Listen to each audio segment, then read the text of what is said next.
Reps are set to 10. Guess we'll start programming this bad boy.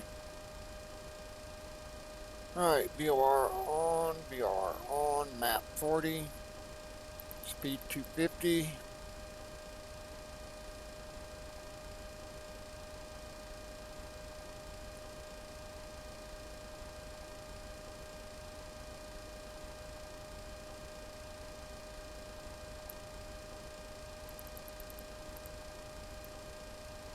Cruising at 28,000.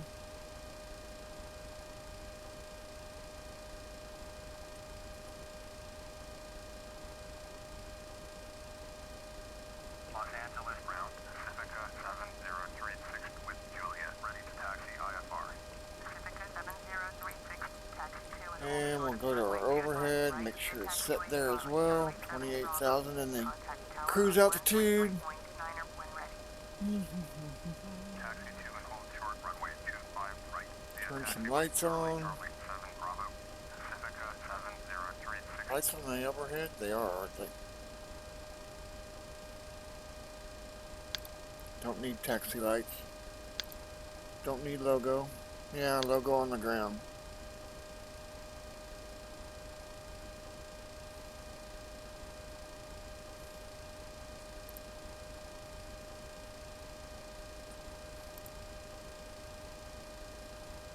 Why is my bar not going away?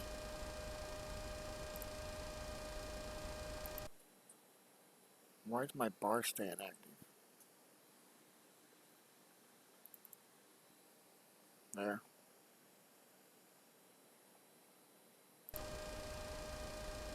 I knew it was going to do that.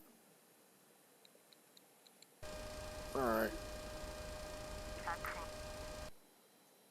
Maximize. Hold short runway 25 right, using taxiway Charlie 7 Bravo. Short 8993. Alright, we'll put these to auto.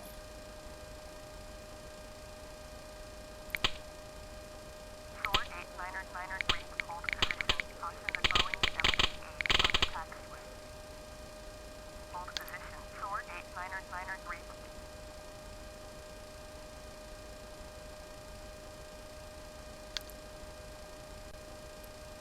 Alright. We are running real weather.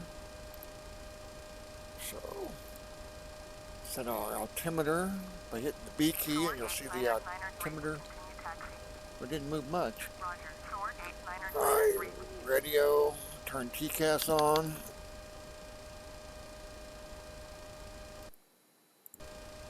Press this to activate it. Alright, so that's set up. Now we gotta set up the FMC. So here we go. So FMC, initial, and we'll click this right here for keyboard input. See, keyboard input. So we're at KLAX. Click initial again. And this will all go in auto. Reserve is always 10. Cost is always 90. 28,000.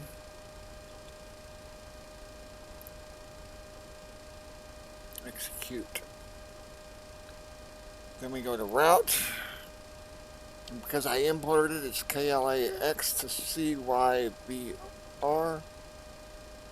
Click co-route. There we go. Flight number can be anything. Let's see, what is it on my page? Flight number is,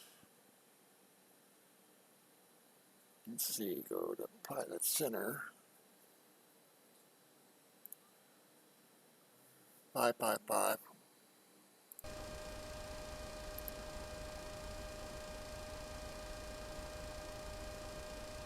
Why is my screen black?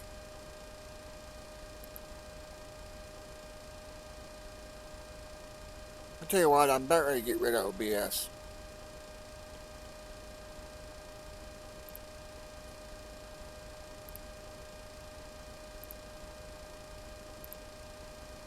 Alright, flight plan's active. But why is my screen not working?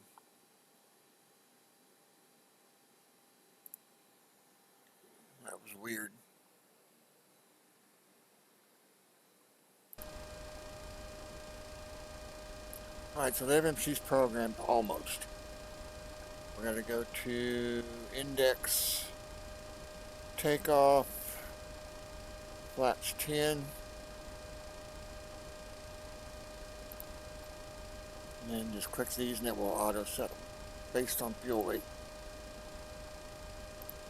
So there's our takeoff speeds. And there's our route. 3 pages.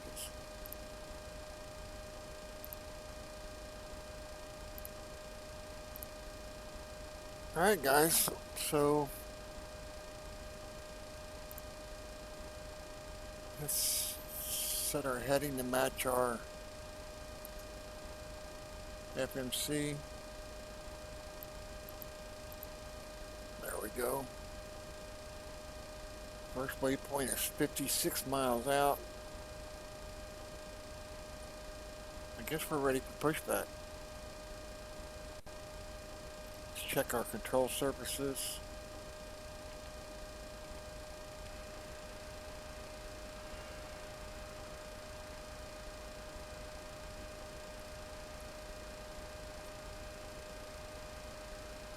Looks like everything is good. Alright, let's push back. You know what? I want to log this to the web page, so I'm gonna fly this for the virtual airline. So we're gonna log it. We're gonna log it with smart cars.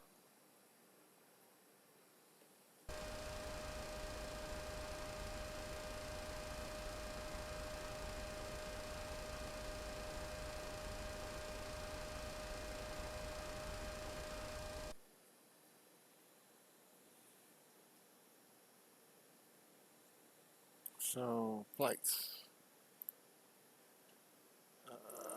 Fly. Nope, I gotta change aircraft.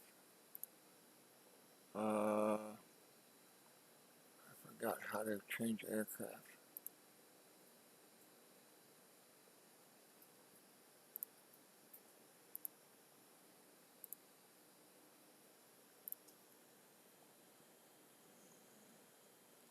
Seven 700, where you at?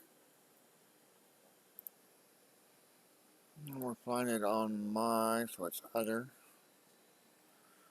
And we're flying at 28,000. I think that's altitude.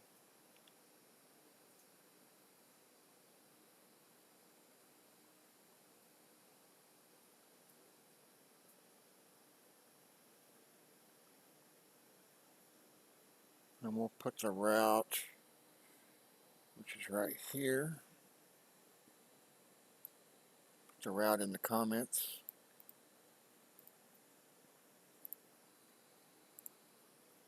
That was FS build. That's what I imported the route with the current SIDS and stars.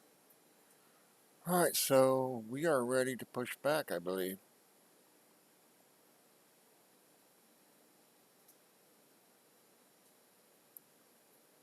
It says entered filed route. Okay, so that's premium. We're not premium.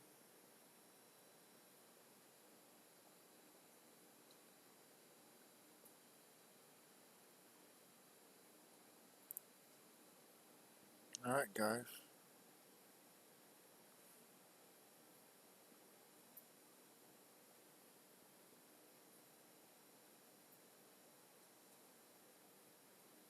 So it's logging. So we should see it on the web page now.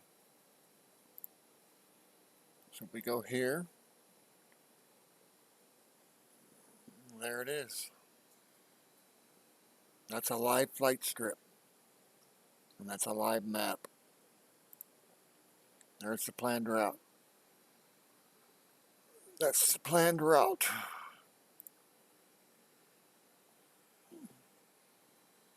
Alright, so we can close that. We don't need it open. Collapse that. Let's push back.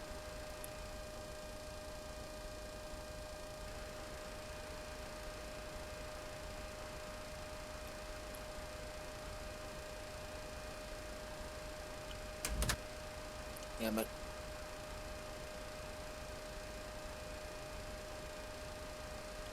Flaps set too far now.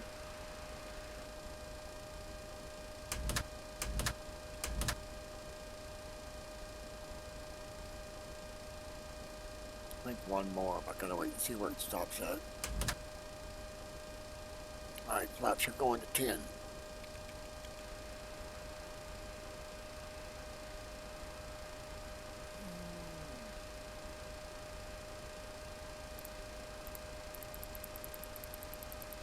Zoom in on this so we can get a layout of the airfield. So we're going to taxi to there. So let's go ahead and go plan, open. We're going KLAX to Vancouver. Well, there's the planned route. Turn all the other non-flight plan stuff off. Shift P, stop. Alright, we're taxiing.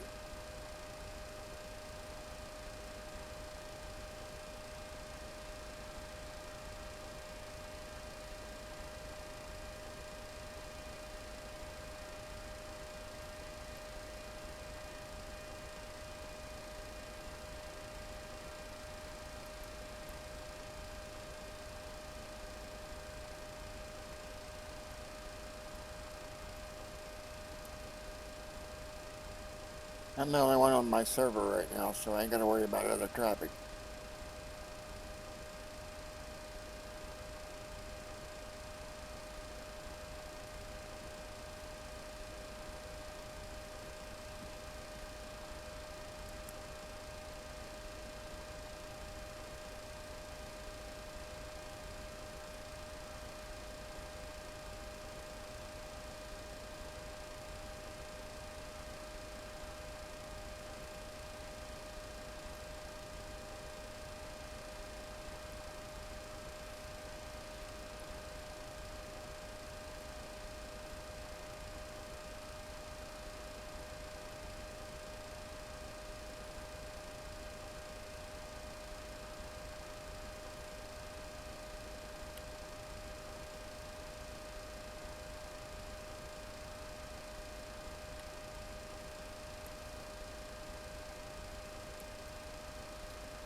So there was no AI landing. Looks like we're good.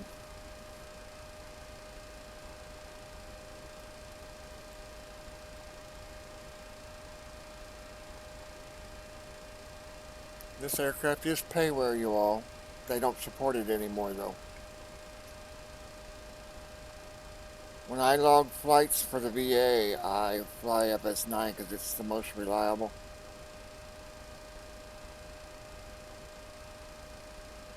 One thing I can't stand is to be in a flight, be almost to your destination, and the sim crash. We'll line up on the numbers. And we'll start slowly powering up with the brake on.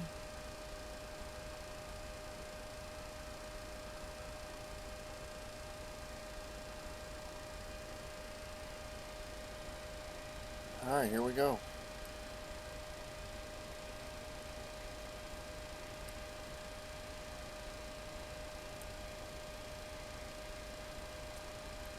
Check my altimeter one more time. Got a 4-knot wind, so that's not too bad. 80 knots.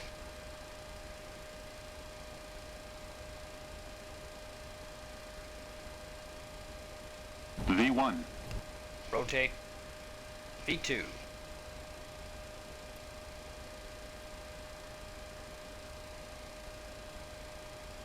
My steering wheel's on because my steering wheel turned when I pulled back.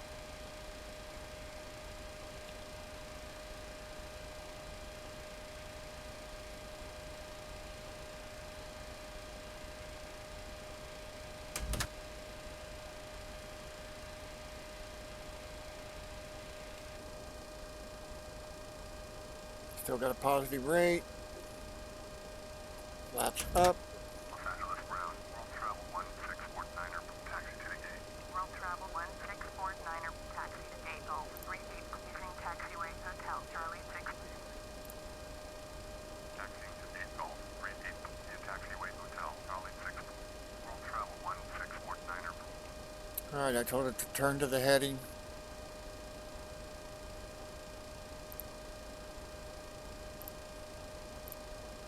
Turn auto throttle on so we don't overspeed. And then once we get in that general direction, I'll turn the flight management computer on, which I should be able to do now. Nope, not quite. There. Alright, so flight management computer's got it now, y'all. Why is the flight management computer not working?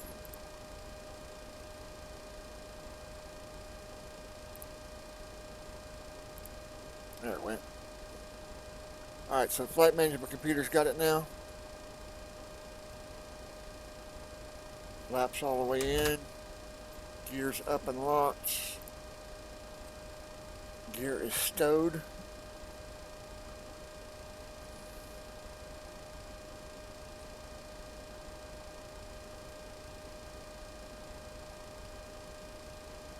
So flight management computer's got it.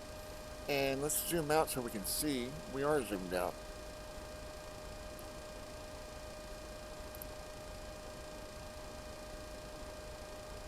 And I want to move. Let's see, I want to go overhead. And I want to turn the wing pumps off.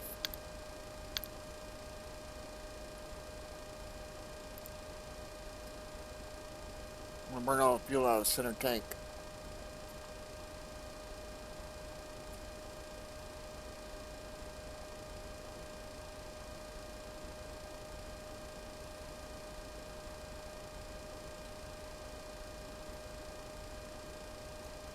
Get ready to cross through 10,000 so I can turn my landing lights off. Turn my logo off. Turn my wings already off, okay.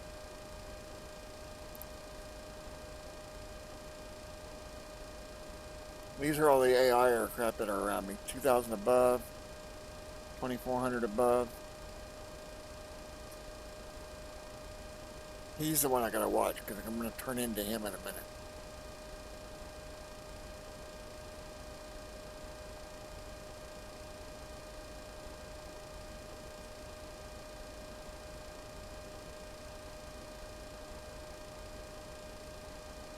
Check my altimeter.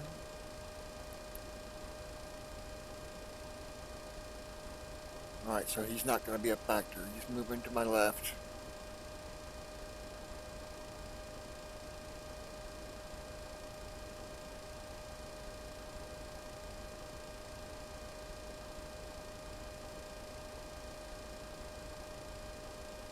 For all of you that stopped by yesterday, thanks. Appreciate it.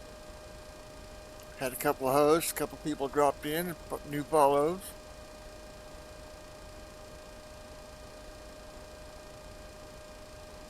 Like I said, guys, if you go to fun.flightunlimited.net, you can watch my flight live on the Google map.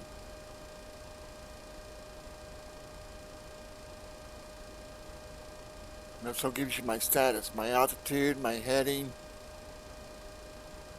I think it's altitude, heading, and whether I'm climbing, cruising, descending.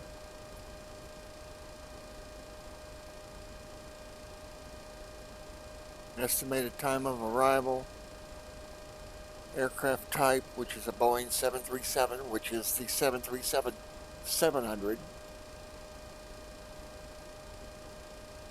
Traffic's not a factor, so we're good there.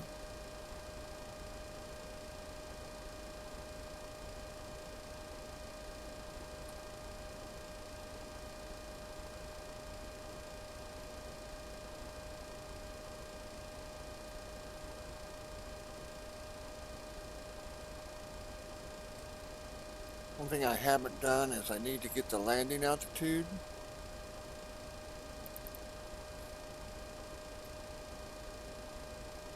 So we're going to land on 26 right, so we'll drag and drop that in there. And the altitude of that runway is 13 feet. So we'll leave it at 0. And then we'll set up this for an approach. So we're going drag totem in there. Totem's not in there, so we're going to drag this in.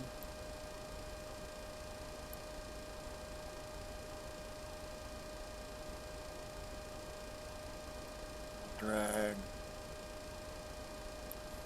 nag in. And we should be good. I could put this one in if I wanted to. Alright.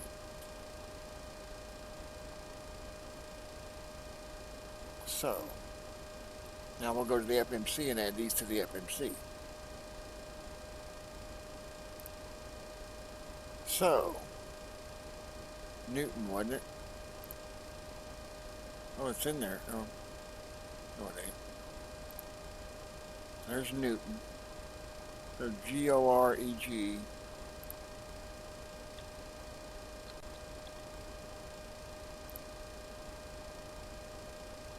A-G-N-A-D. A-G-N-A-D.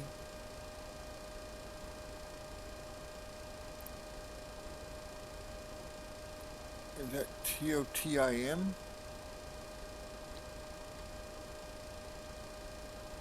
I've got to spell it right.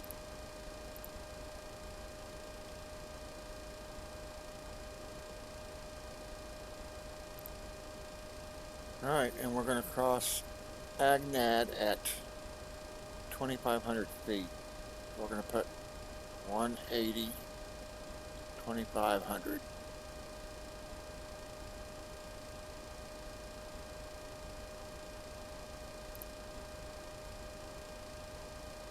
And execute it. And turn keyboard off. Alright guys, FMC is set. This is TC's top of climb.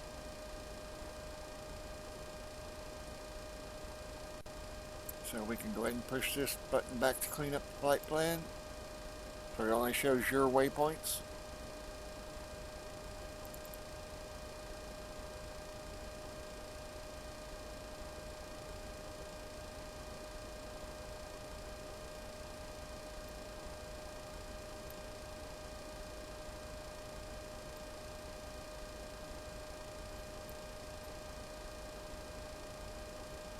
Alright.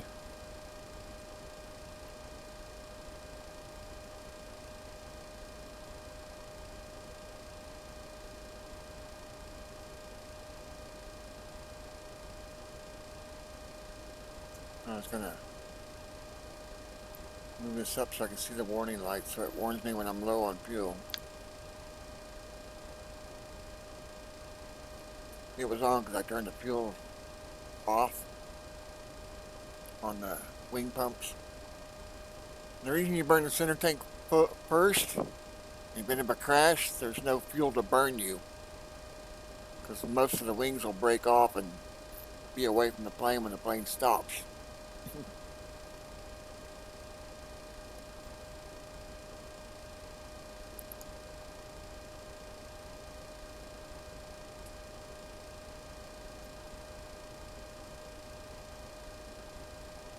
But I put, according to the flight planner, I only need 21,000 pounds of fuel, and I brought 24,000.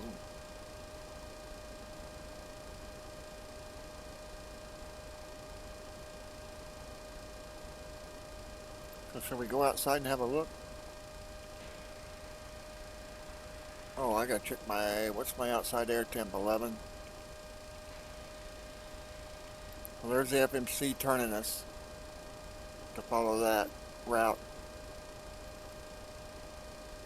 So we'll be going direct,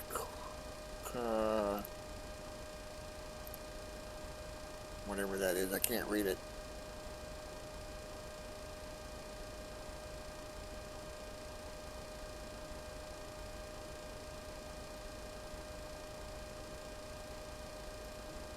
Is that CH? I can't tell what that is. Something, something, something. Well, I can do it this way. PAE? No. EHF. Shafter VOR, which is in Bakersfield.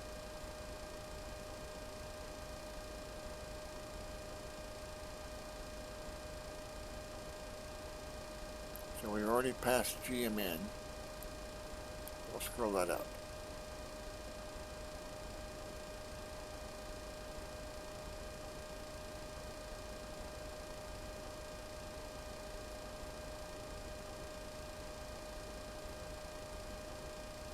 Guys, this plane is loud.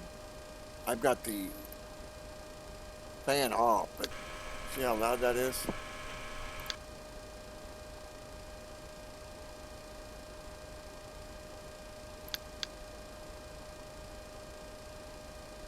Oh, we want to be in flight mode.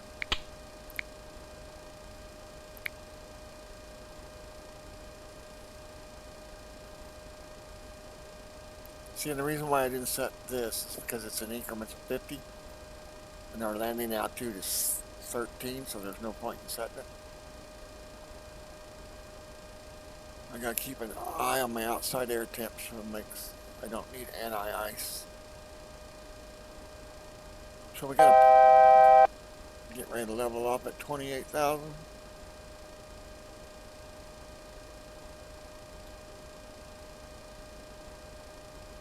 Now you won't see any aircraft visually until they're within 10 miles. That's the 10-mile marker. And see, he's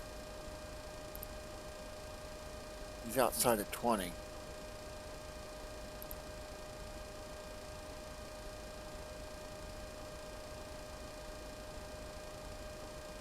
Barely. And we're the same altitude too. Or we were. See? 0, 0. Same altitude. That's not good. He's a little ahead of me, so hopefully I don't turn into him.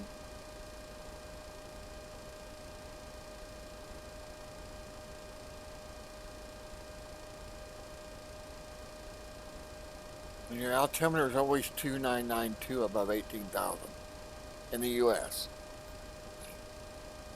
Always 2992. You can auto set it by hitting your Bravo key.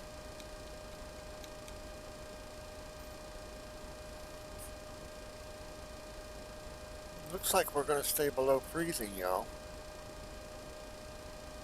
Maybe till we get up closer to Canada.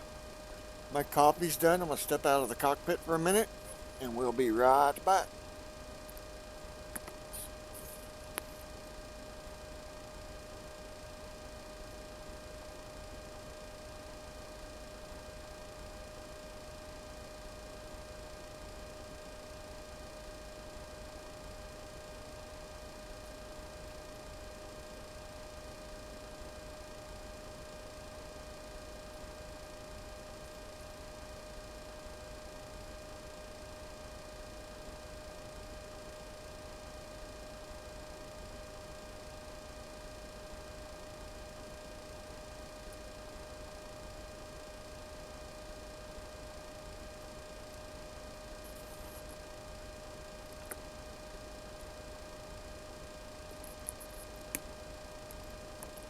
Actually forgot about it and it got cold. Oh well, I'll drink cold coffee. I'll drink cold coffee, and I do smoke on camera, y'all. All I can say is if you don't smoke, don't start.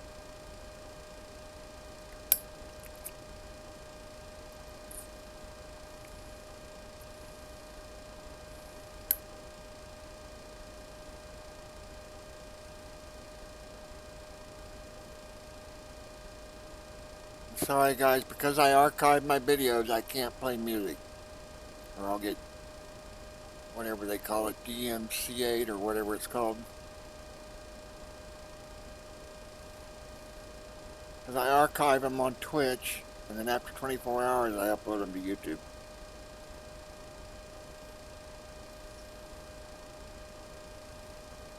Alright, FMC's turning me right. You guys want to see the route and big picture? Let's undock it here.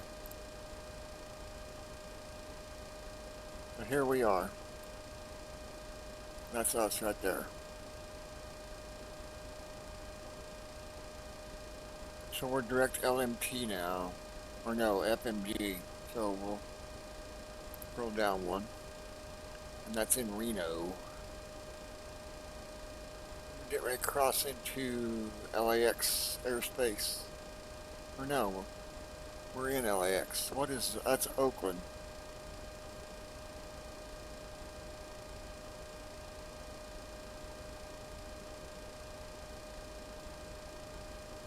So that's Oakland airspace. What airport is that? San Francisco. There's LAX. There's Vegas.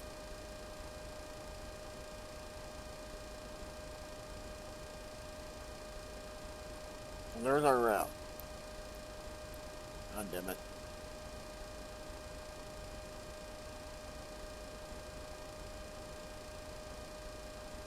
Well, there's the route.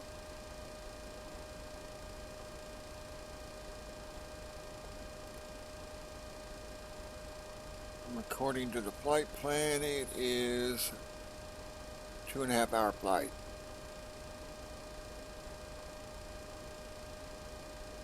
According to the web page, it is. Where's my web page at? Did I take it down? I took it down. Alright, so we're not going to look at that. Here's the server, y'all. Join FS. It's a client/server software.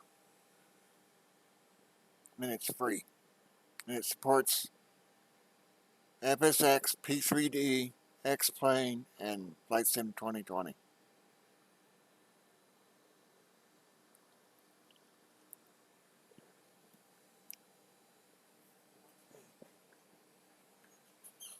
But that's the route.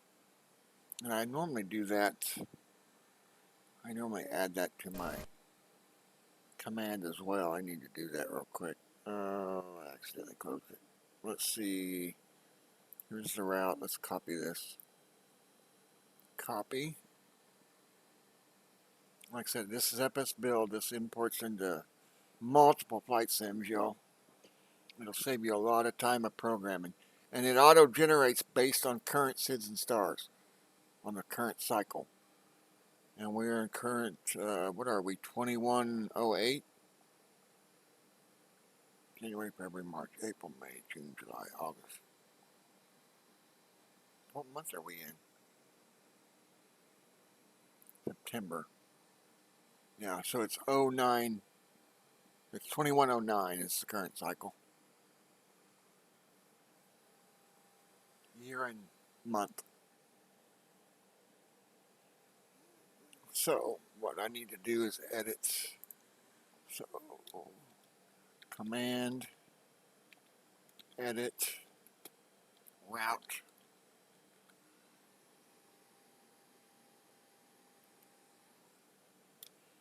KLAX to CYVR, flight level 280, route, I don't want caps lock on. I'll put planned route.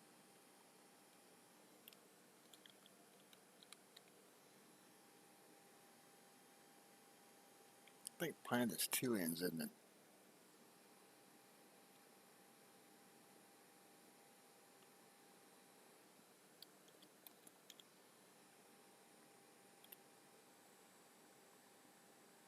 Let's see if it worked. No, it did not. Why did it not? Oh, I spelled command wrong. Duh. Go figure, y'all.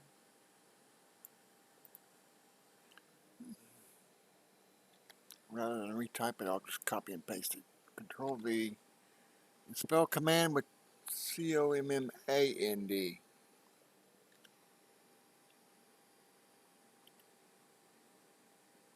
Alright, now it should be right.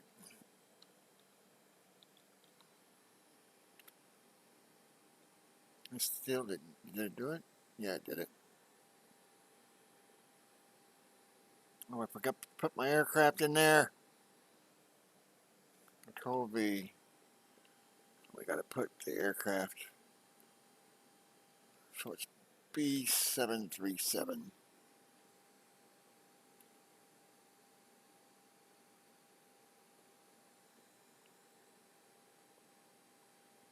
And I gotta put the N in there. Alright. Now it's right, I believe. So yeah, it's Klax-Cyvr, Boeing 737, flight level 280, planned route. And that's the planned route to include the Hidden Star. So that's working. Alright, back to the flight sim.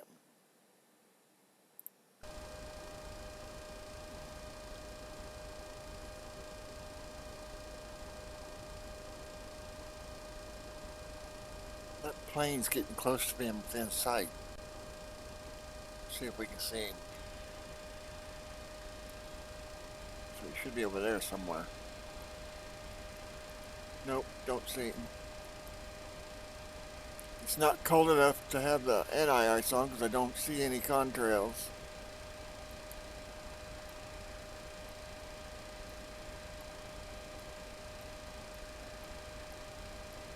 I just realized I forgot to pick the Air Canada livery. I'm in the Boeing livery, house colors.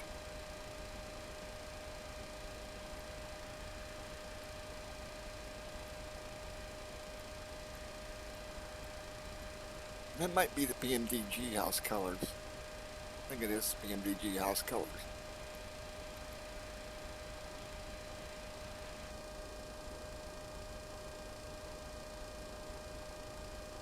That plane is slightly into our right front, so that plane's over there somewhere. He's not within 10 miles, or his label would pop up.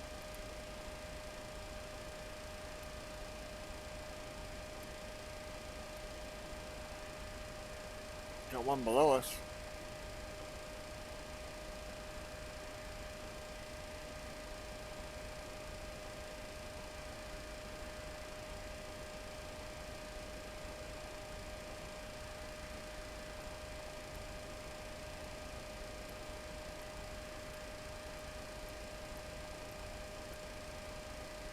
I don't see a sun anywhere. Behind a cloud? Yeah, there's the sun.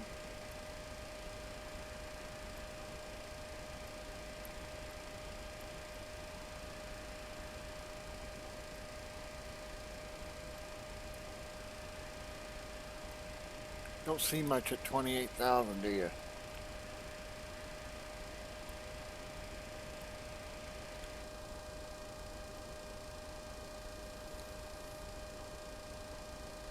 Got two aircraft at the same altitude. That's not good.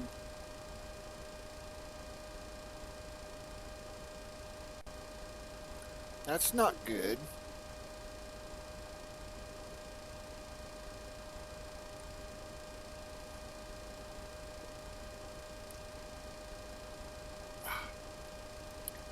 Guys, I took a nap yesterday and I woke up at 1 a.m.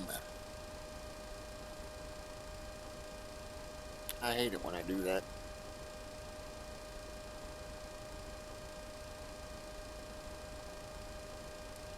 But I cooked ribs on the grill, got my belly full, and to sleep I went.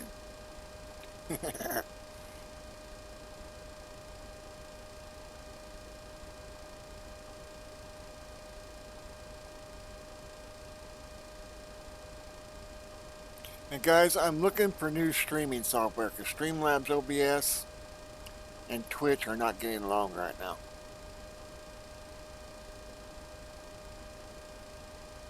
Yes.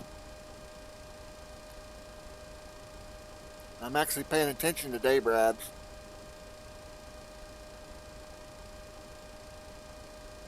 Anytime you're watching and your screen freezes, hit your F5 key to refresh the page.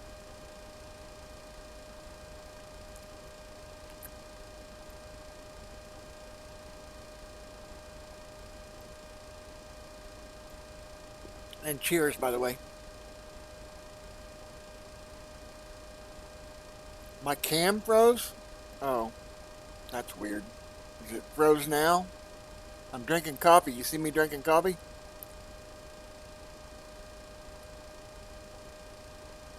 It's OBS. I'm going to have to switch. I just don't know what to. I'm going to. Because OBS and Twitch are not getting along right now. Because I got two other friends that are using OBS and they're having issues with it as well.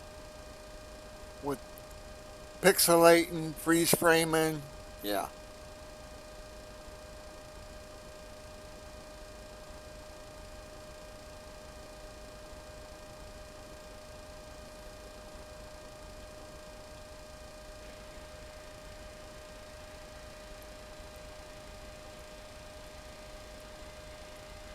Looks like we might be headed into some weather, y'all. There's that plane on.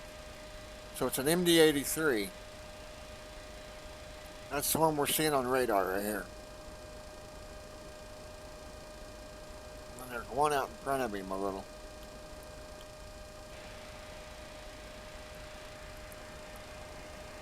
Yep, he's already out of range. So you only see aircraft in flight sim. It only puts a label. Well, in FS9, it only puts a label above them if they're within 10 miles.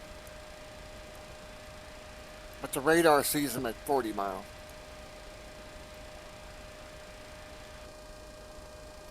And the number tells you how far above or below you they are. So he's 2,000 feet above. He's 1,000. Or no, he's 200 feet above. He's 1,000 feet above.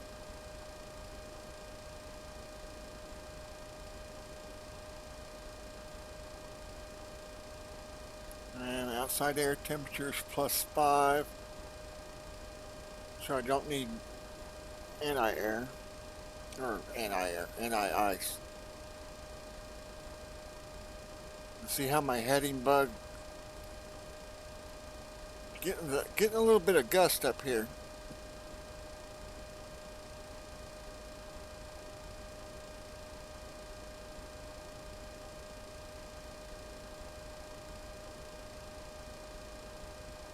See how it's blowing back and forth? There's the other aircraft. It's another MD-83. He's 1,000 feet above me. So that aircraft right there is this one right here. And that's the 10-mile mark right there. So build a 10-mile box. Anything that comes in that box, or a 10-mile circle, anything that comes in that circle I'll see.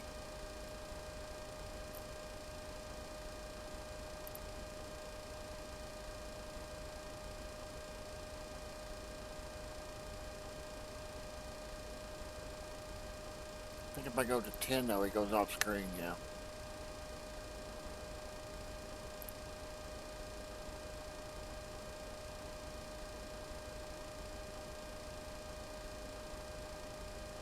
So what you been up to, Brabs?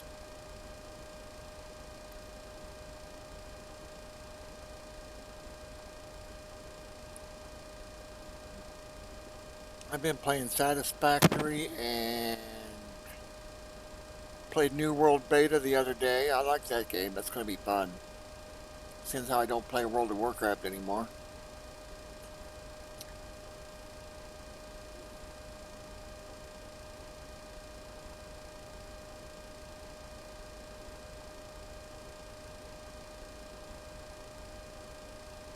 Never mind. Never mind what?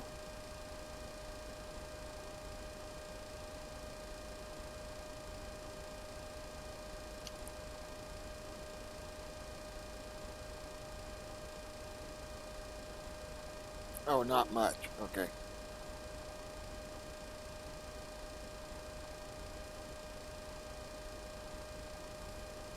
So how far out are we? Oh, we're not even halfway yet. So here's the plane. There's the plane. At the bottom of the screen, and there's where we're going. Like I said, if you go... Do I have my webpage up? No, I don't. If you go to fun.flightunlimited.net, you can see it live on a live map. So I'll bring that up real quick. Where's my virtual airline link at? Alright, so here's the web page, y'all. So if you click home, scroll down, there's the live map. So that's me right there. If you click on the airplane, it'll show you my route. This is where I departed from. This is where I'm going. And this is the live flight data down here. Shows you my altitude, my speed, and my estimated time of arrival. How far away I am and my estimated time of arrival. So I'm an hour and a half out. This is an Air Canada flight. Flight number, my name, aircraft, Boeing 737-700, Los Angeles to Vancouver, and I'm cruising right now. And this webpage was designed by me. And there's all the current flights. If you click on my name, it'll take you to my logbook. If you click on one of the flights, it brings up a map of the route. And then I can view log, and then there's all the log data. And then when you fly, you also get rewards. Because this has an award system based on miles flown, hours flown, something else. Miles, hours, and something else. I can't remember what the other one is. Flights. Number of flights flown. You get it auto awarded. It runs a script every 12 hours and then issues awards based on hours, miles, and flights flown. And then it will create a badge. Oh, I can't show you the badge because I'm not logged in. I'll take it off screen so you don't see it. Alright. So here's my profile page. And that shows all my awards.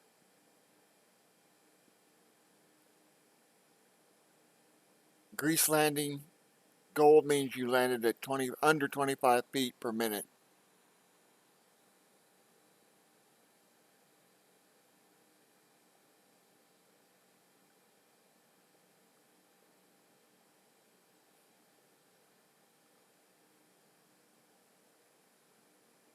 We even have an operations page. Oh, I was going to show you the pilot badge. So it even gives you a forum badge to post in forums. See, it shows officer name, rank, or home airport, total flights, and hours flown. And that's just for this VA. I've got 95 hours with this VA. VA stands for virtual airline, for those that don't know.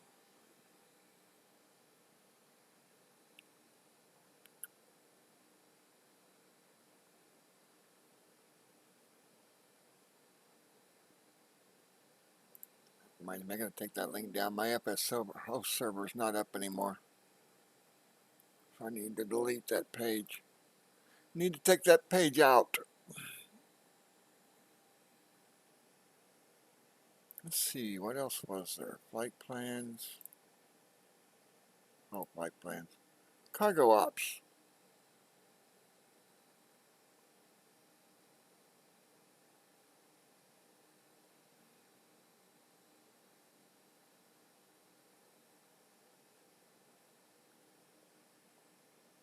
Now, all I did was to generate this flight as I went to flight plan, create a random flight, and it generates a flight based on the last place you landed. So I landed at KLAX last time I flew. And I just click fly random, and it generates a random flight. If you don't like it, you hit F5 and hit enter, and it'll generate another one. See, there's a Delta flight from LAX to Miami. 5-hour flight. And that's real time, y'all. But yeah, so there's the live data page on the flight sim. So I'm an hour and 30 minutes out.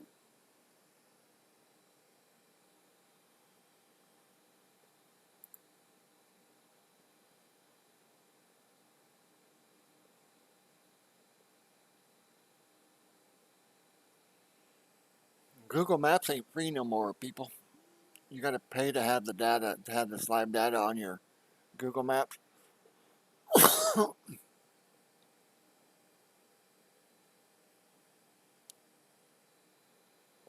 But there's the web page with the live data on it. I'm thinking about doing one for American Truck. So it will plot it on the Google Map.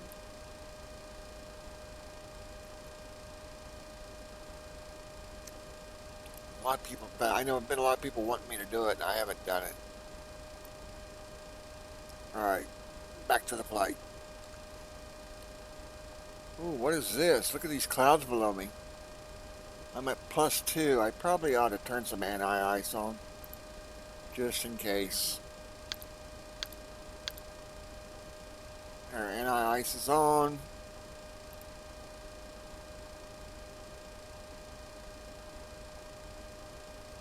He's over 2,000 feet below me, or he'd show up on here.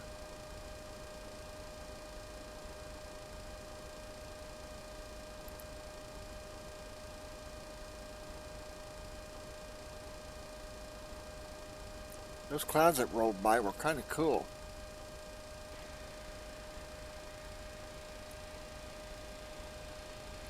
Yeah, he is way below me. He must have just took off.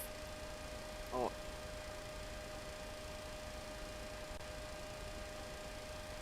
He either just took off or he's getting ready to land. Comes those cirrus clouds. Look at those clouds, man. Isn't that cool? And I'm just above. I'm quite a ways above them, actually. A couple thousand feet above them. Looks like a cold front rolling in. Cold front rolling in. Some big lake over there.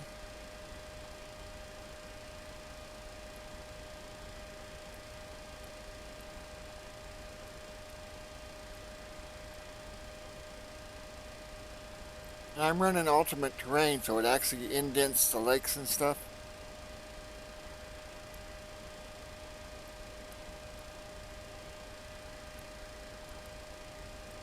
And the rivers don't look like they're painted on, they're actually indented.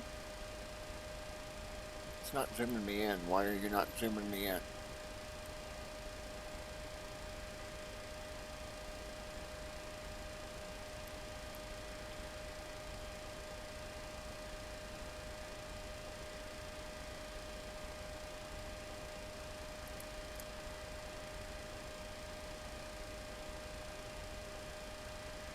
No, it's not. FS9 is,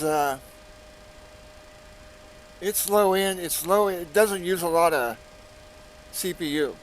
It uses it all, but it doesn't need it all.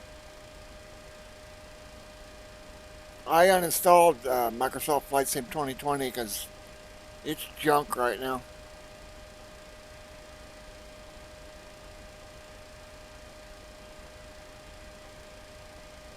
I tried to do a flight yesterday and the plane was doing this. Up and down, on autopilot. Oscillate, we call it oscillating. And I got to the point where it pissed me off so bad that I uninstalled the game. Again, this is the second time I've uninstalled it. And FS9, like I said, when I'm flying from my virtual airline, it's the most reliable. So here I am. Also known as FS 2004, FS9. Microsoft Flight Simulator, A Century of Flights, its actual name.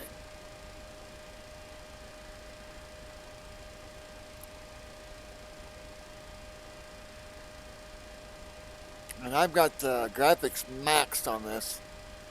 And I've got my frame rates locked at 40 and it's staying at 35. And I'm running a 6 core with 32 gigs of RAM on a Two 50-inch monitors.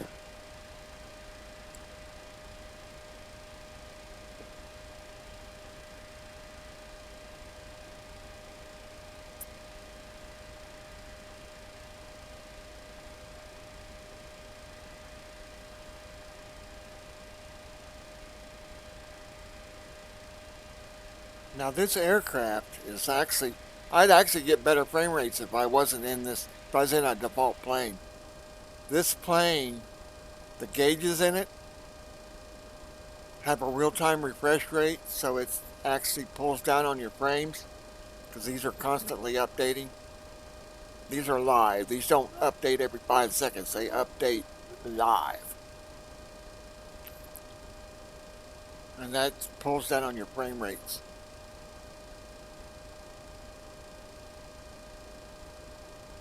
It's a flight management computer. This thing right here is what's flying the aircraft right now. You program it, tell it what altitude to fly at.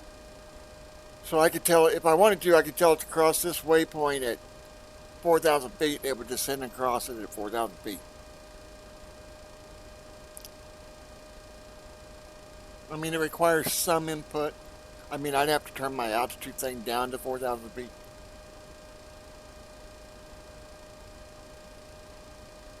Another aircraft coming into the picture, 17 below, 11 below.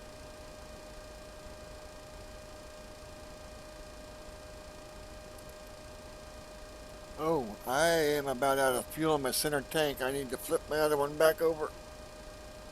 So let's go in here and flip our wing tanks back on and turn our center tank off.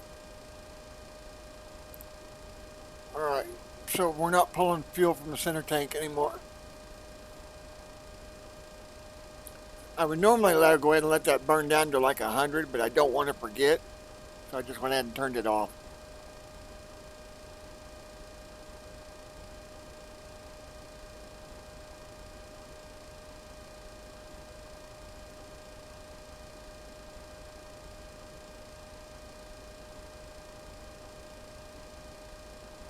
So we still got over 400 miles to go. Oh, 500.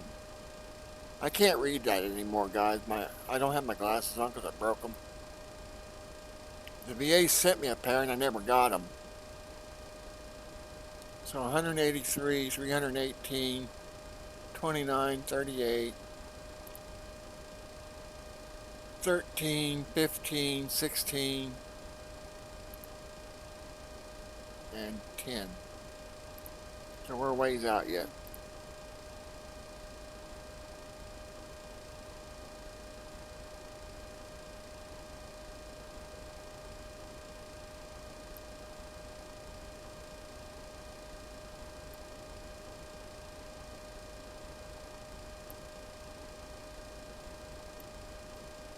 I move that up a little bit so I can see my warning lights.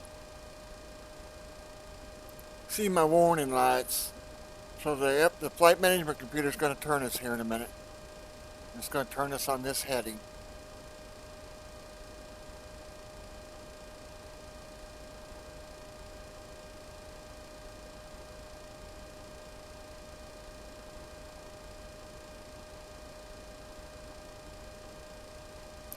You know what? So it's not so boring.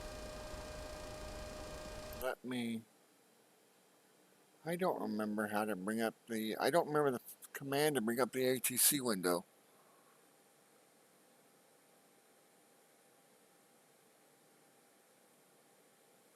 What is the ATC, air traffic control? There we go.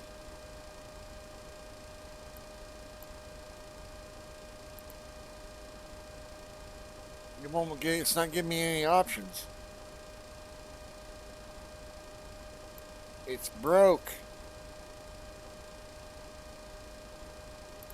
What is the air traffic control window? Oh, it's ampersand. See, I should have been able to request flight following, but it's not giving me the option.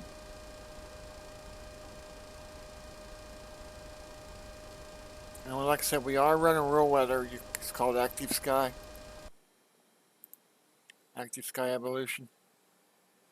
So this downloads weather off the internet and inserts it into the flight sim. Let's see what the current weather is at Vancouver. Oh, we don't want it to lock to the nearest. So CYBR. So there's the current weather. Ooh-wee. Winds are 290 at 24, gusting to 30. This is gonna be fun. I have more patience than you.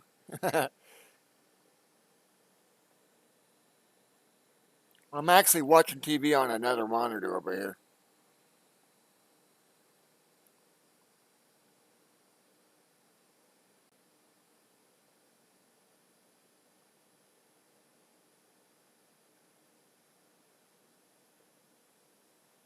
So that's, and then this is a MEDAR, which is the local weather, and then this is the weather decoded. So this here is what this means. This means this right here. So see that? 290 at 24, gusting to 30. Right there it is. 290 at 24, gusting to 30.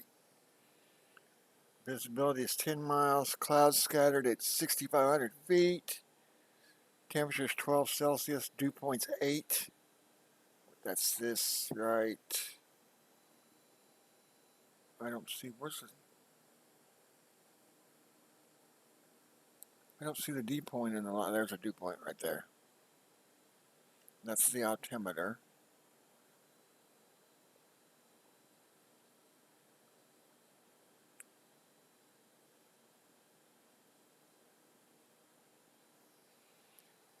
So that's the weather program. Now we'll lock this back. It tells us where we're at. So we're in, crossing over Reno right now.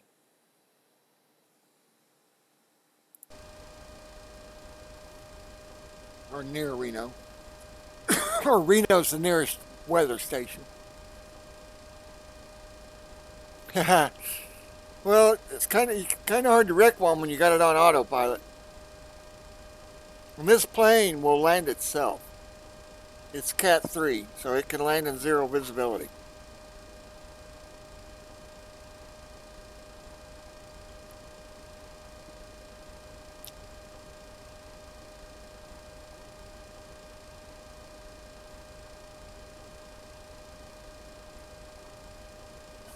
But this plane costs $67. And there's 4 of them. You get the 600 and 700 for $67, and then you can buy the 800 and 900 for $67, and I got all 4 of them. And then I got the 747 400 and 400 freight, which was another $70. And then I got the Pmdg 1900 C&D, which was $45.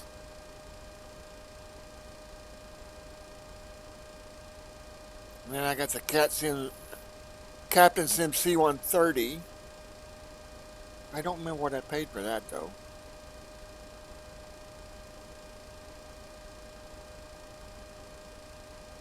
What's that?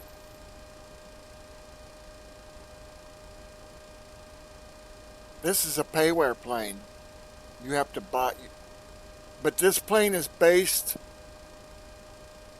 when Pmdg built this plane for Flight Simulator, they had pilots critique it, and this is the closest flight sim plane to the real plane. I mean, all the buttons are clickable, so all these buttons and everything are clickable. That's the overhead panel. This is the main panel. And then the flight management computer, throttle quadrant, radio stack, and compass.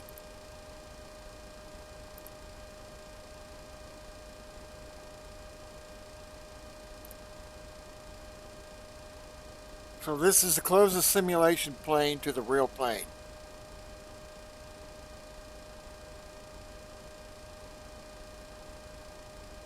And it's what in-game or IRL? The weather? That weather program's real weather. And it inputs it into the flight simulator? No. Oh yeah, no. Flight Sim's free. It's got 30 default airplanes you can fly, but there's payware airplanes if you want to spend the money. But no, once you buy the game, there's planes to fly. Here, I don't know if I can do this without it. Hopefully it doesn't reset it.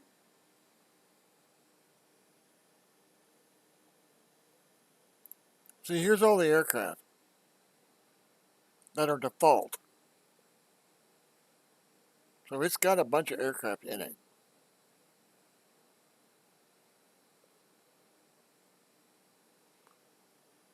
It's got the Beechcraft Baron 5.8, the King Air 350, the Cessna 172, the Cessna 152,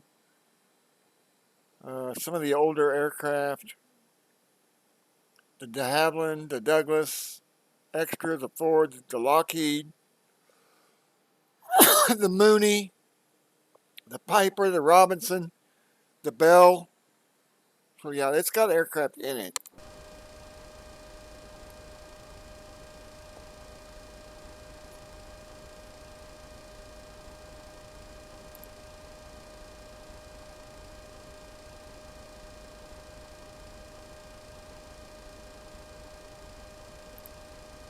No, it's you buy it one time and fly it. You can pay to put other aircraft in it though, if you so desire. You don't have to, because it's got plenty of stuff to fly.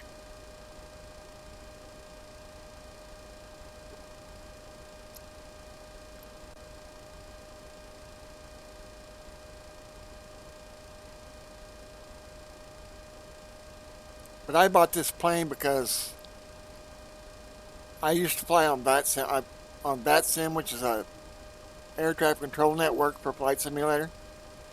And some of the airports I was flying into were low visibility, and this plane will land in zero visibility. It will auto land in zero visibility. So, because before I bought this plane, I would get to an airport and I couldn't land because I couldn't see. And I'm like, and I'd flown for 4 hours and I couldn't land. So I'm like, the hell with that. So I bought this plane so I could land in zero visibility. So I wouldn't have to end a flight because I couldn't land. Like I said, especially after 4 hours. But no, you buy the game. FS9, if you can even still get it, is like $9.95 at Walmart right now for the deluxe edition.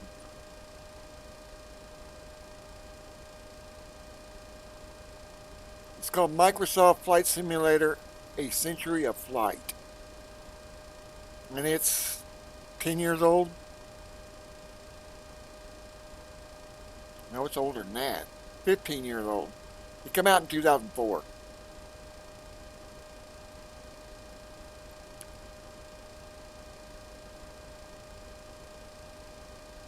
But it's the most reliable one out there.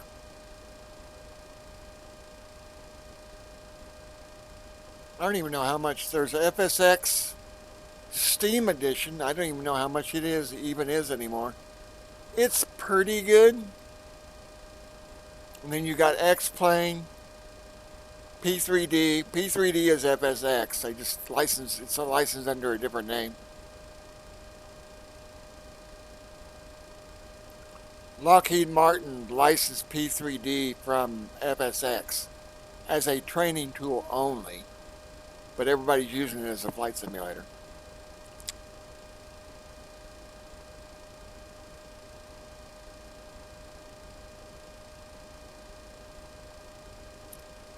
How far out? We're quite a ways out, aren't we? Yeah, we're over 300 miles out.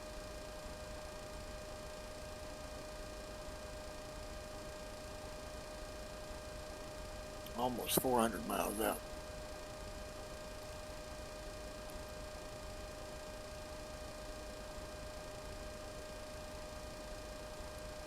Oh, Brad's left.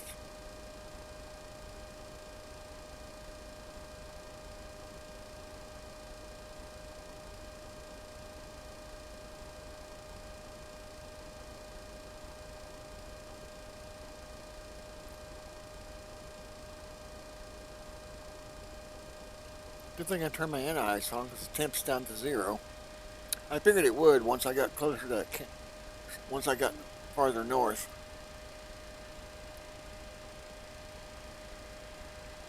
It's only going to get colder the farther north I go. Excuse me, about choked on my coffee. Sorry guys, I smoke on camera. All I can say is if you don't smoke, don't start.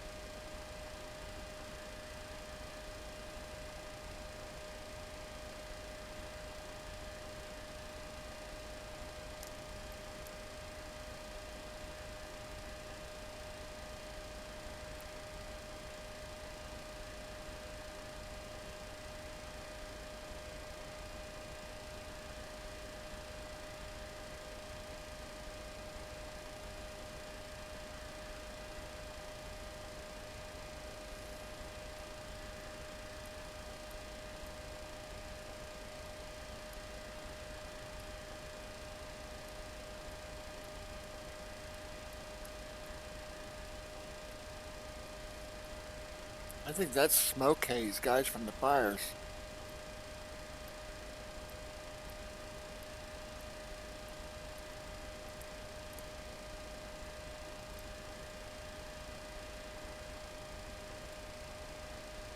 Why do I not have any contrails, though?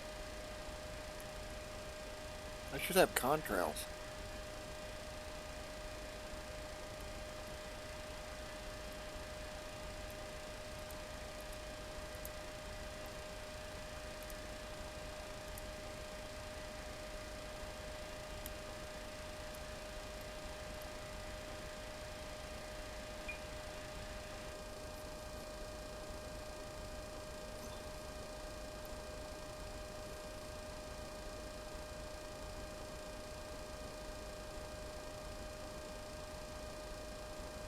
I want to see that flight strip at the top, but I can't see it on that other monitor. That's my local weather. That's a live flight strip for my weather. 110 at 6 mile visibility.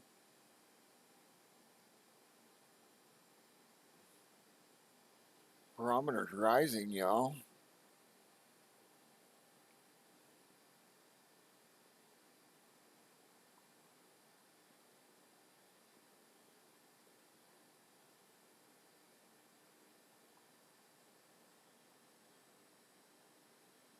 So that's my local airport. A meter at the top of the page.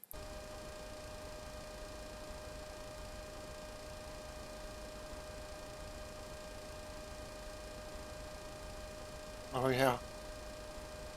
I played Satisfactory from 1 o'clock till I started streaming this. I'm building a nuclear waste storage facility because I got 6 nuclear reactors that I'm getting ready to bring online.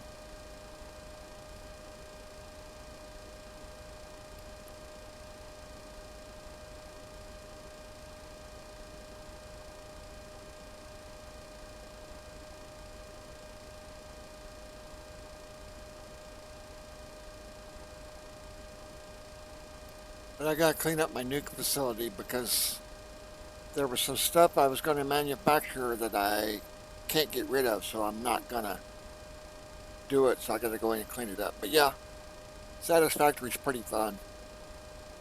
I've got like 800 hours in it already. I've been flight simming since 1982, so I've got 5,000 hours in flight sim, at least. But for 20 years, I flew every day.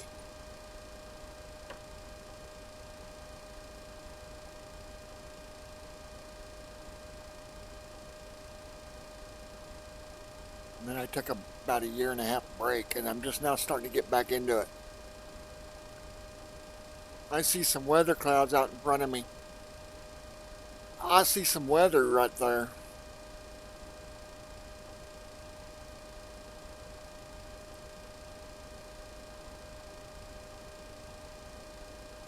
I don't know why it says there's only one viewer in here. Oh, it's because I'm not watching my own stream. Okay, never mind.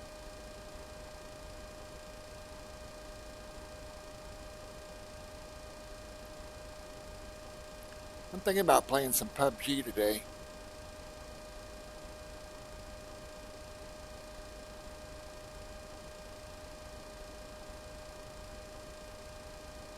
Oh, I got my chat working too, my chat overlay. I had to get a new token key because it was an old token key. It expires every 90 days, I think it said.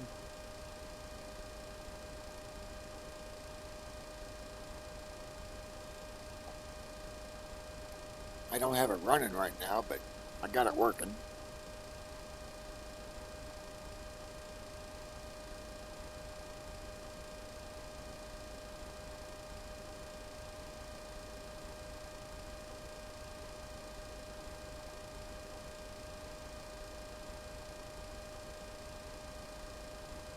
Yep, we're finally at -1. So do we have contrails yet? Nope. No contrails. Why do we not have contrails? Well, there's a 737-400 off my right wing.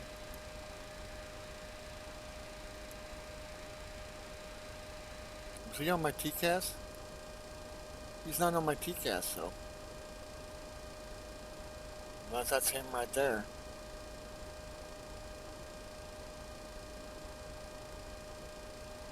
Wow, they show up at 80 miles? No, that ain't 80 miles. That's 40 miles.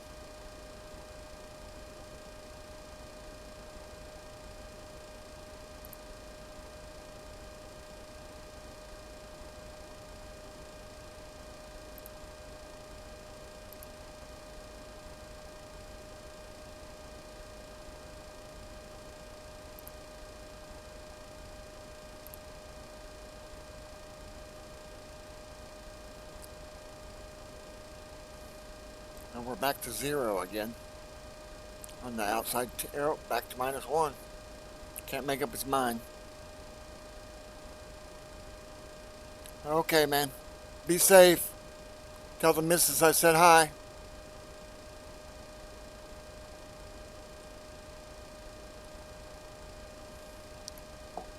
I'm going to have to leave the cockpit here in a minute and make more coffee.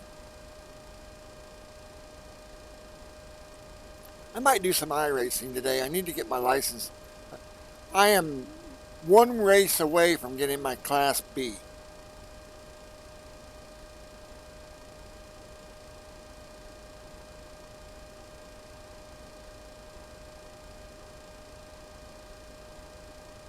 Okay. And thanks for stopping by. Enjoyed the company, because these flights get a little boring.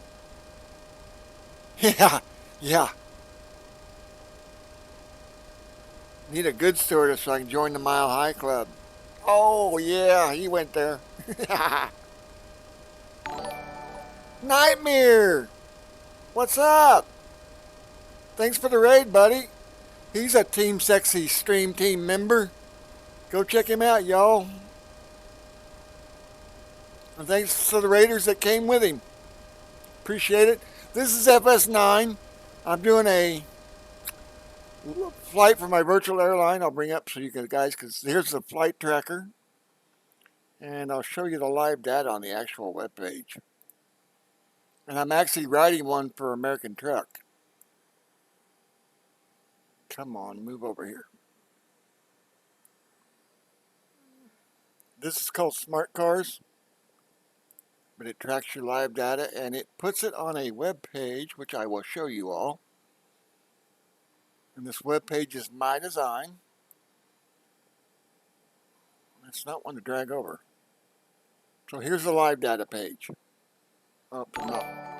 So if you go here, click home, scroll down, there's the live data. If you click on my plane, it shows you the route, so I'm about halfway.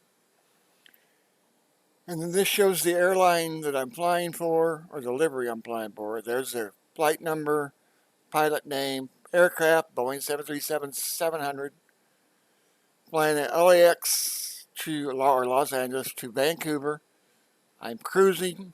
I'm at 28,000 feet, 456 knots, and I'm 474 miles away from my destination with an ETA of an hour. So that's live data. And this web page is my design. And here's all the flights that have been logged. You can click on a pilot. It'll take you to their profile. Shows you their logs. You click on a log or flight. There's their plan. And here's the log. So this is all the data that the logger sends to the web page. Kind of cool. But like I said, this is my design. My web design. And then, of course, there's my Modding Unlimited as well. This is where I put all my mods. ModdingUnlimited.net. But yeah, that's the live data page. So there's the live data. Right there. But anyway, back to the flight. And again, everybody, thanks for stopping. That came over with Nightmare. Appreciate it. Yeah, my OBS didn't like me bringing up Windows. Right now, the flight management computer's flying the plane. This is the Pmdg 737-700, which is payware. I'll show you an external view of it. This is probably the most realistic simulator plane to the real world, because all the buttons and everything work.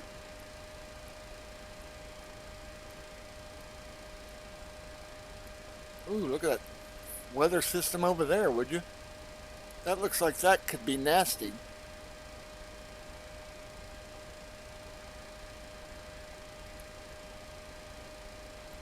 That definitely looks like that could be nasty. Let's look at it out the window.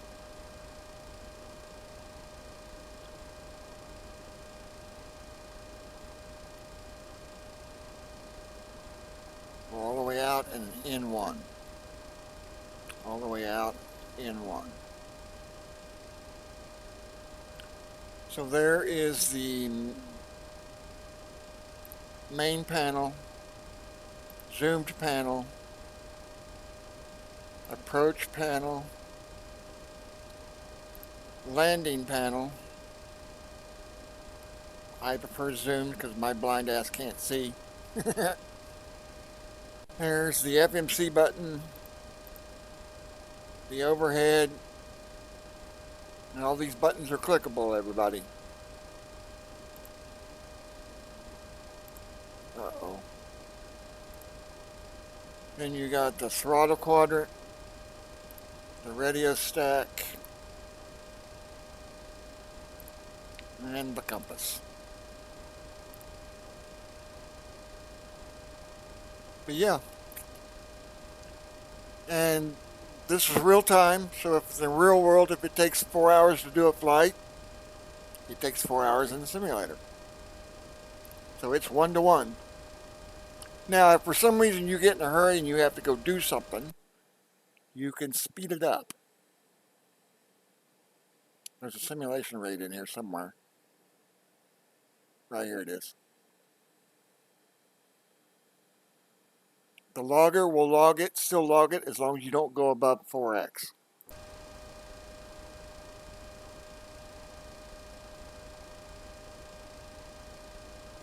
So we're 20 miles from the flight management computer turning us. So this is the planned route. Here, I'll zoom this out some more. So that's the planned route.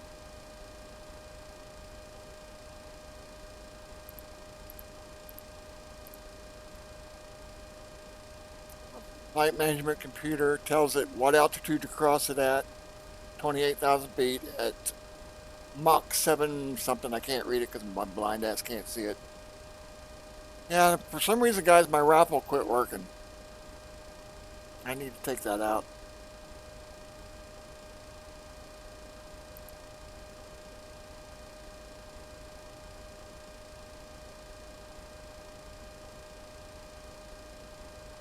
gives you channel points.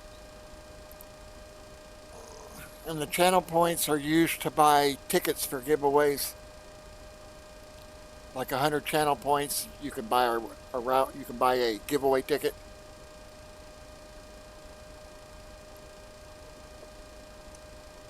But I'm not currently giving anything away because my sub counts went down too much. Of course, I quit streaming for about a year due to medical reasons.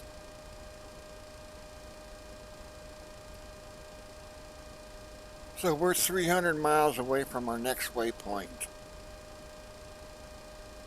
We're 9 miles from that one, and 300 from the next one.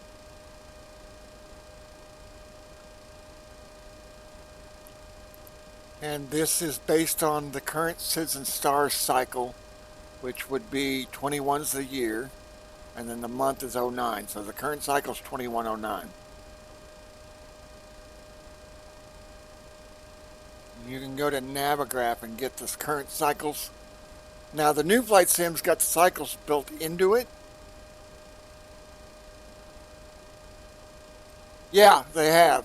I think it really started about about 2004 is when it went to the next level. Their flight management computer is turning me. But when I fly for the virtual airline, I fly FS9 because it's the most reliable. And Flight Sim only shows aircraft labels if they're within 10 miles.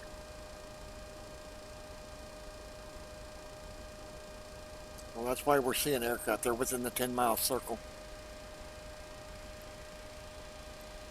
That's a Bravo, and that's a King Air 350 going below me. And they don't show up on the TCAS unless they're within 2,000 feet of you. And there's a 737-400. He's going to go right across my nose, I think. Where'd he go? I lost him. There he is. There he is.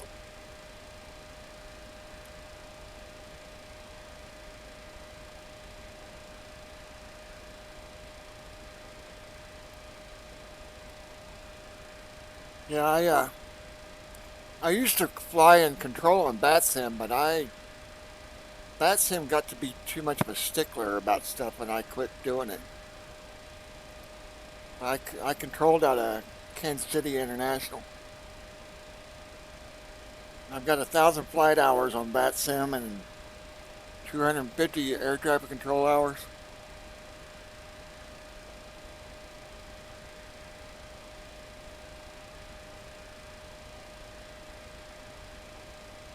Now, my first flight sim was Sublogic ATP, and that was back in 1982. And Microsoft bought him in, I want to say 90, but I'm not sure of that. But it was a German-based company, and Microsoft bought him.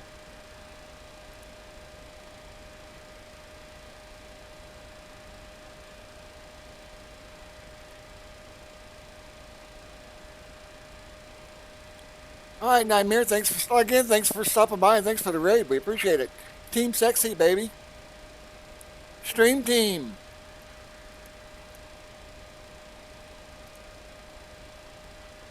All right, so he crossed in front of me and below me.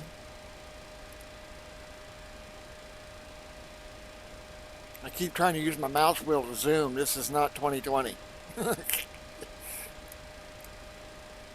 right.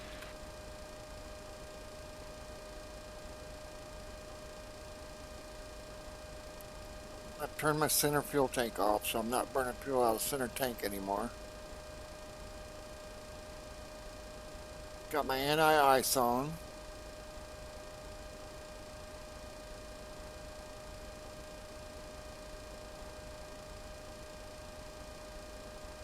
I don't know why these I don't think that button works anymore. Oh, it does work. don't need to be on, so we'll turn it off. But I've got the Pmdg 737, 600, 700, 800, and 900. The Pmdg 1900 C&D. The Pmdg 747, 400, and 400 freight. And then I got the Captain Sim C-130. There's one other payware aircraft I have for FS9, but I can't remember what it is. But I've got all the Pmdgs. And that's another reason why I keep coming back to FS9. I can't see buying them all for another flight sim when I already own them all for this one. And this one's more reliable. I got so mad at 2020 that I actually uninstalled it yesterday. Because my plane wouldn't quit oscillating on autopilot. Have a good dinner. Have a bite for me. I've got chili. I cooked chili, a big old pot of chili yesterday, and I'm letting it set because it's always better the next day. So that's what I'm having late. After I land, I'll probably get off and eat me a big old bowl of chili and some grilled cheese because I love dipping my grilled cheese in my chili. Oh, it's awesome. But we're still, excuse me, we're still 200 and some miles out. Probably about 45 minutes out, maybe. Oh, I forgot about this. This is FS Navigator. This is payware as well. This is a moving map. So there's what's left of my route. We're going to come in from the south and turn westerly for the final. So there's the arrival.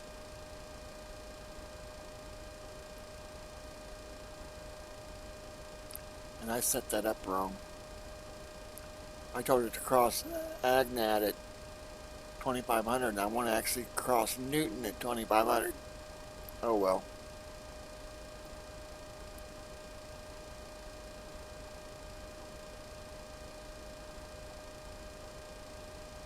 Is there any elevation around here?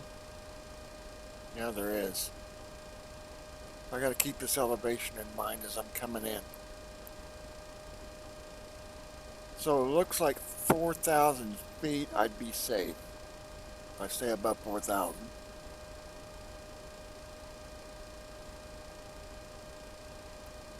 My BOD is at Payne, beginning of descent.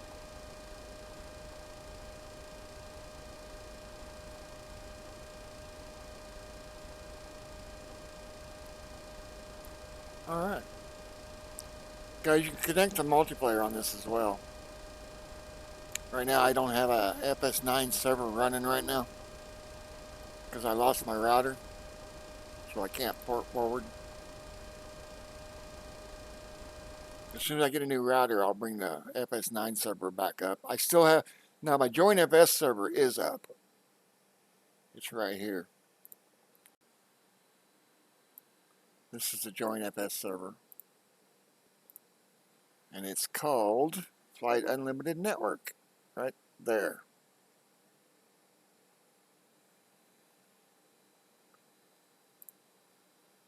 And here's the flight planner.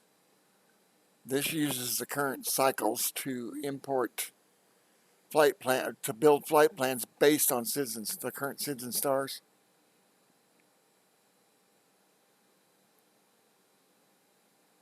You just put in your departure airport ICO, your arrival airport ICO, and click AutoGen, and it generates it.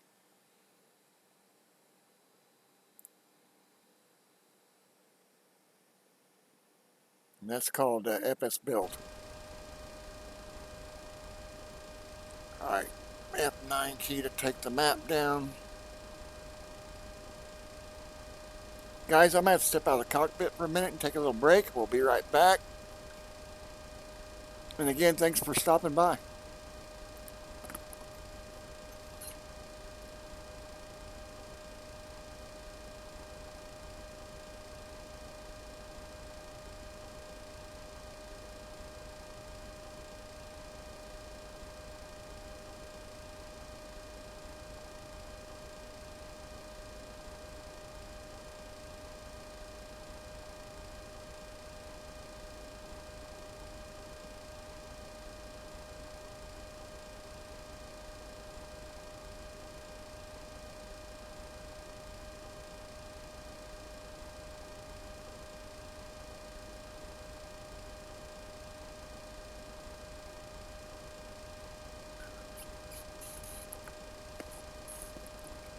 don't mind my headphones, y'all. They're kind of in bad shape. $250 headset and they're junk.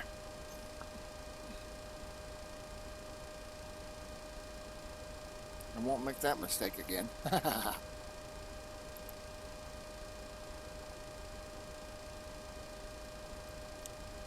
But I played satisfactory most of the morning. I fixed ribs yesterday for supper and ate early and ended up laying down and going and woke up at 1 a.m. So I've been up since 1 a.m. So from 1 a.m. to when I started streaming, I played satisfactory. Satisfactory and OBS are not getting along. So I switched over to Flight Sim and streamed Flight Sim instead. For some reason, when I play Satisfactory, it freezes up my webcam, it pixelates, comes and goes. And from a friend of mine, he told me that Streamlabs or slobs and Twitch are not they're not communicating well. And that's what's causing the pixelating issue, it's a bitrate issue. So if anybody knows any software that's working better than slobs right now, please let me know, because I got to do something.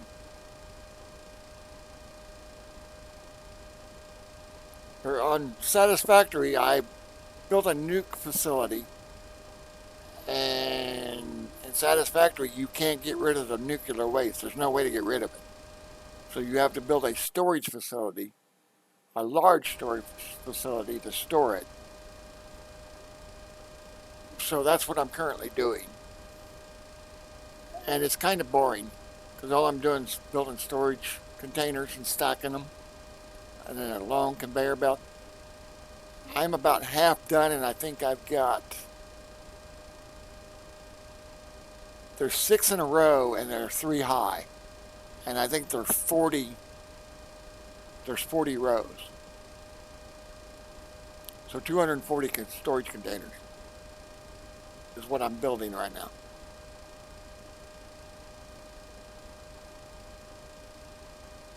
But if I can find something that will let me stream Satisfactory, I will start streaming it again. So, is there anything you guys want to see while we're in this plane? Because this flight sim can be boring, y'all. And I used to do in-flight videos, but I don't want to get a copyright hit because I archive my videos.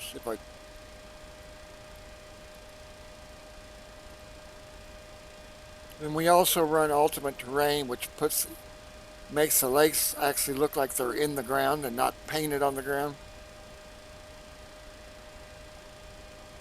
And we run ultimate terrain, night environment, Orbix. There was something else. Active Sky Revolution, which is the real weather. So you can fly the same airport, the same route every day, and if you're running real weather, it won't be the same.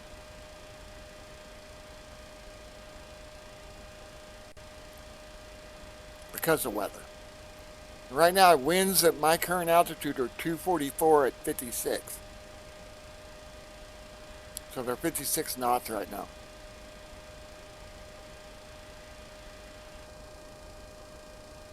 And I don't know how much of this is weather.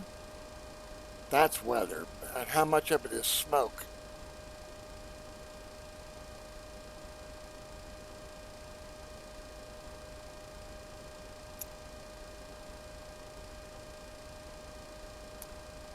Hey boss, thanks for the follow. Did I miss that? Evidently I did.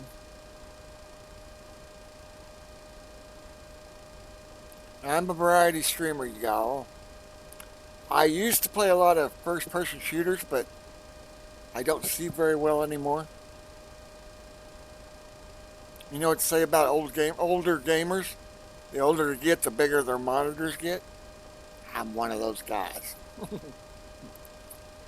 So right now, I've got 250 inches and My text is about that tall, and I can barely read it. Like, I can barely read that.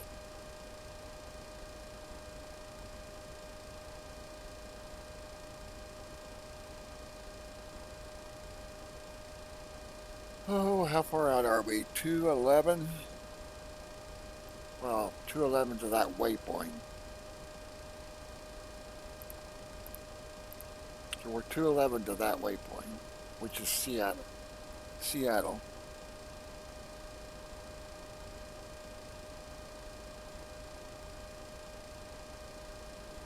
So we're 208 out of Seattle. Let's see, we got some aircraft in the vicinity. Or at least 20 miles away. Now, visually in Flight Sim, you see them at 10 miles. That's when it puts the red label over them. But the TCAS sees them at 40 miles.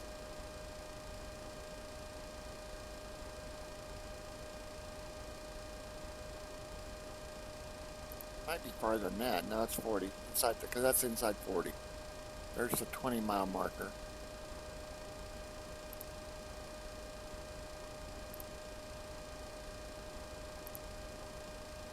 And if an aircraft gets within this circle, you'll get a audio alert.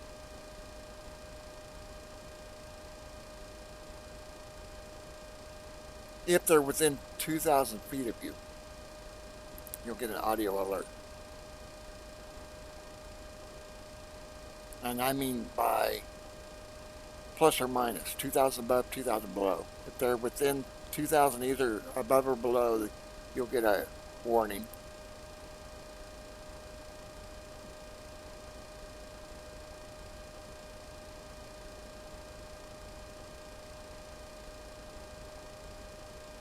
Man, that weather in front of me looks nasty. But I haven't heard any lightning or thunder yet. Let's go external view and see if we hear anything. Man, does that look nasty. Is that Mount Rainier? No, we're not close enough for that, I don't think. We might be. Where are we at? Oh, we are in Washington.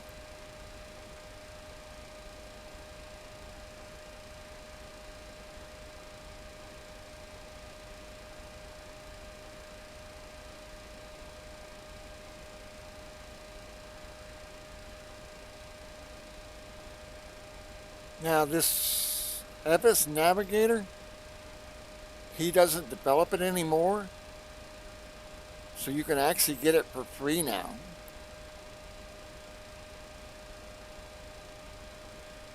And it's for Flight Sim 2000, 2002, and 2004.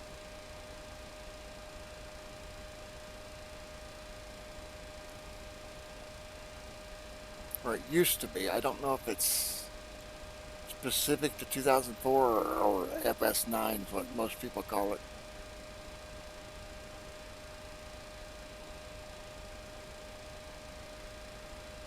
But yeah, that looks nasty. I wonder let's see what the weather is at Vancouver. Let's see, I can close that. That don't need to be open. Where's my weather program? Collapse to my desktop. Here's the log. Alright, let's bring up the weather program and get a weather report for Vancouver. CYBR. So yeah, it's 290 at 18, gusting to 26. It says 30 miles visibility though, but I don't. View at 12,000, view at 5,500, or 1,200, 5,500. View at 17,000, broken at 26,000. Altimeter's 3001. They're not showing any weather either. Somebody's getting weather.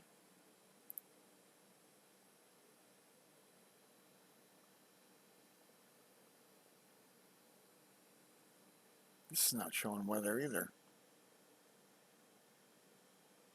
Yeah, thunderstorms. Right there.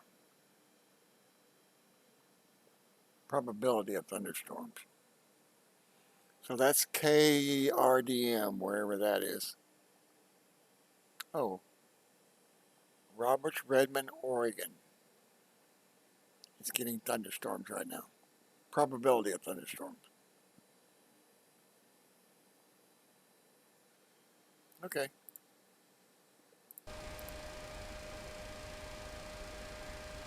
And again, thanks to everybody that stuck around. I should have made coffee while I was up. I ain't got no stewardess.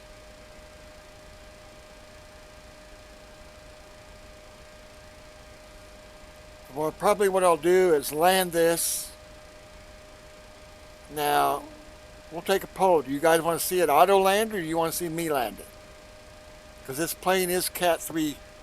Cat 3, it will auto land.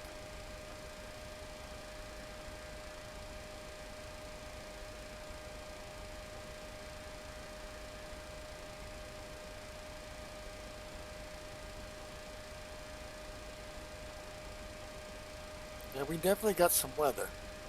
But like I said, I'm not hearing any thunder though, but that sure looks nasty. That looks really nasty.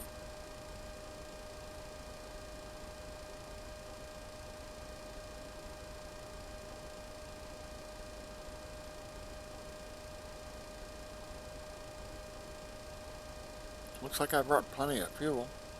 The fuel planner said I only needed 21,000 and I brought 24,000. And I'm down to 12,000 pounds, so.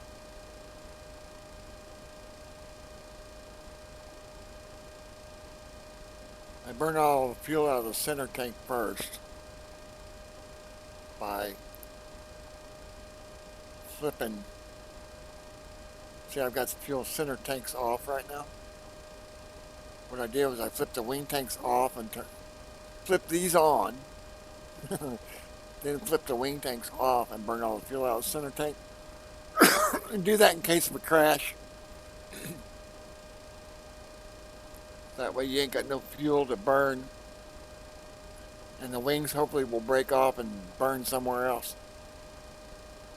So that's why you burn the fuel out of the center tank. And Flight Sim does simulate burning, but you have to go into the config file and I can't remember the actual command line, but you have to set it to true, or I don't know for sure. I can't remember. There's a line of code in the Flight Sim config file that you have to enable, and it will simulate crash. The wings break off and start burning, and yeah.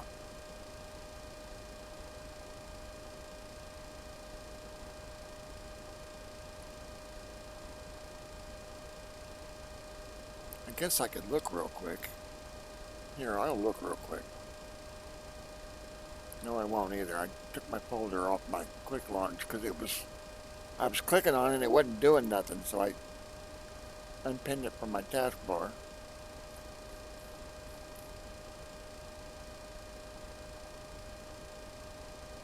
And those that were here earlier, that is actually my brother's plane on my desktop.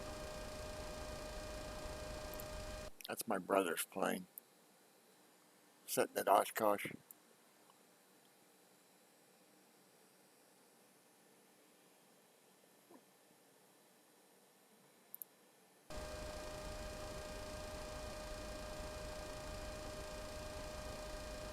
Yeah, that weather sure looks nasty. But I don't hear any thunder though.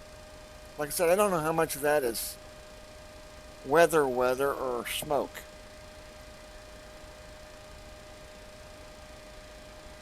I'd say that's weather, because that looks more like cloud than it does smoke.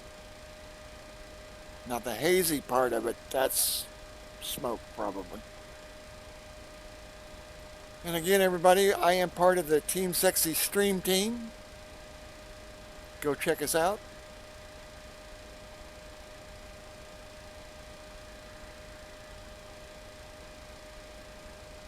Stratus said something about playing some PUBG. He had to go take his son to school. He's going to come back and maybe play some more PUBG. If he does, I might play with him for a little while.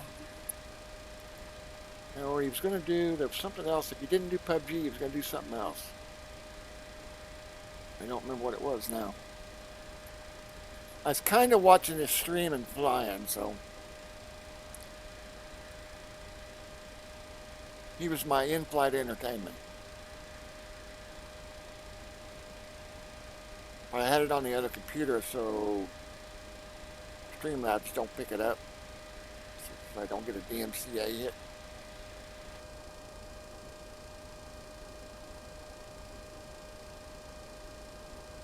Because I do archive my videos, so if you were late getting here and want to see what you missed, my videos are archived, and I am a Prime member, so it stays up for 45 days, I believe, before they delete it.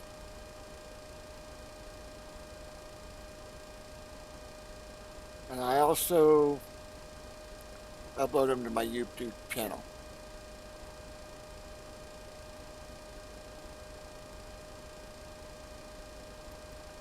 Flight sim can be boring if you ain't got a movie or something going on the other monitor. Oh, there's a caravan in front of me. He's outside of 2,000 feet, so he won't show up on TCAS.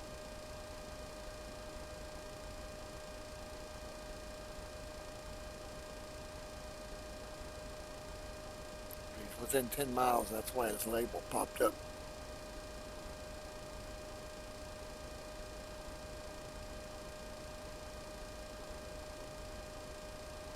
And I think I've got the label set up to where I only see their model. I think it's model.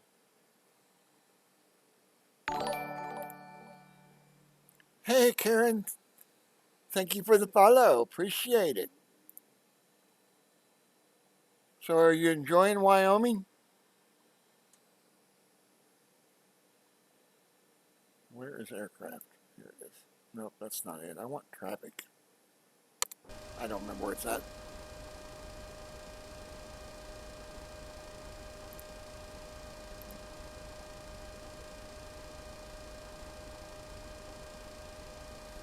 I didn't see the follow thing. Did the follow thing come up? I didn't see it come up.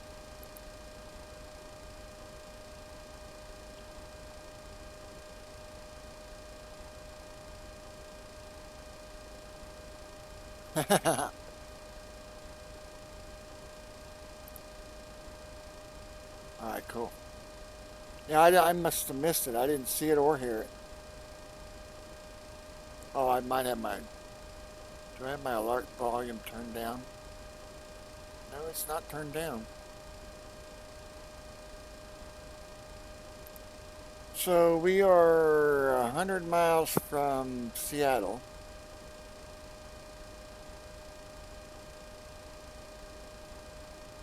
I'll bring up the map so y'all can see the route. So this is me right here. And this is where we're going. That's Vancouver. And this is Seattle right here. And this is Vancouver. And we took off from way down here. And if you go to fun.flightunlimited.net, you can see the data live. You can see my flight live on the webpage. I'm running software that sends the data to the webpage.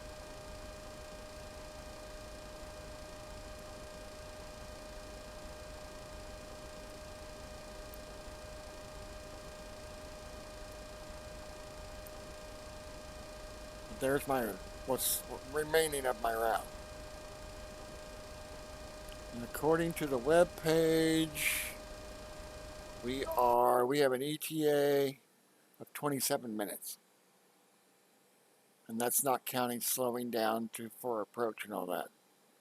But here's the live data. If you click on my plane on the map, it shows you my route. So we departed from here. We're arriving here. And this is our current position. So we'll zoom in. And this is Google Maps, guys. And it's pretty, when I land at the airport, it's pretty close. It might be like 1 or 2 gates off, but it's close. And that's my actual aircraft heading. So I'm crabbing a little bit to the left for wind. So I've got a wind blowing this way. So my plane's crabbing. So yeah, wind's blowing this way, plane's crabbing to compensate for it. So that's the actual heading. And I designed this page myself. So this is all my code.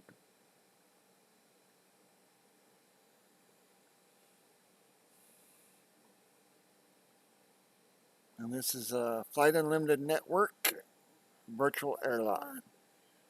Fly anywhere, anytime, any plane, any route. So yeah, I got 26 minute ETA.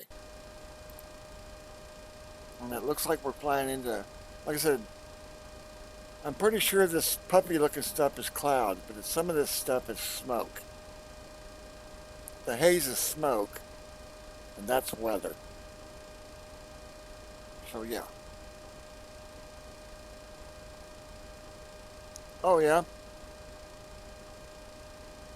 Yeah, I've got 300 and some mods in Steam Workshop.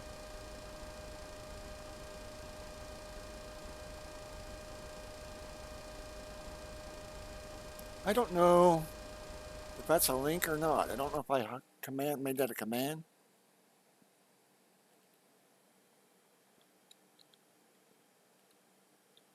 Find out. Can't remember if it's exclamation workshop. Nope. Exclamation Steam. I might have took it out because there it is. There's my Steam Workshop link. I mod for Rust, Daisy, Farm Sim, Truck Sim, War Thunder, iRacing. There's more. I can't remember them all. But I primarily skin. I'm a skinner. But I do maps and stuff for Farm Sim. My current project, which is 98% complete, is I took 4x maps and imported them into a 16x map.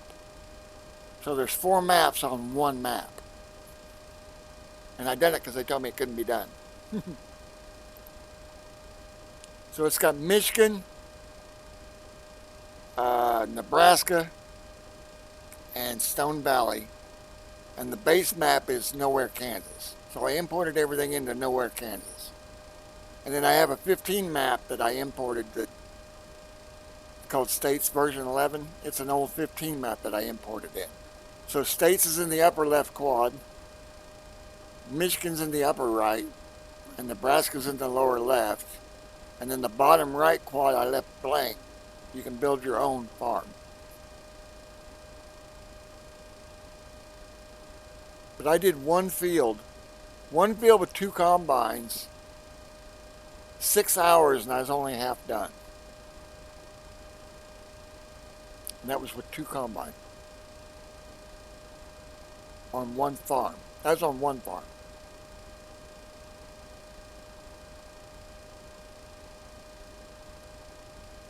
But it was intended to be a multiplayer map. 4 farms, and each farm's got 2 houses on it.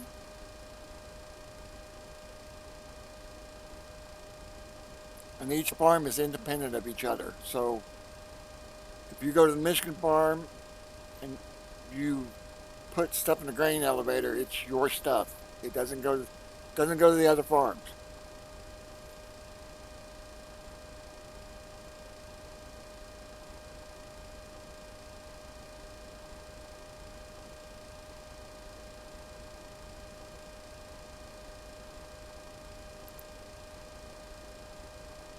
Each map's got their own sell points, and there's also one central sell point, and it's in the very center of the map.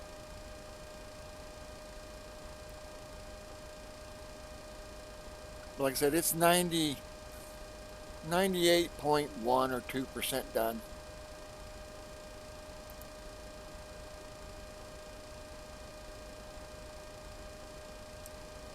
I'm sorry if I'm missing conversation here, guys.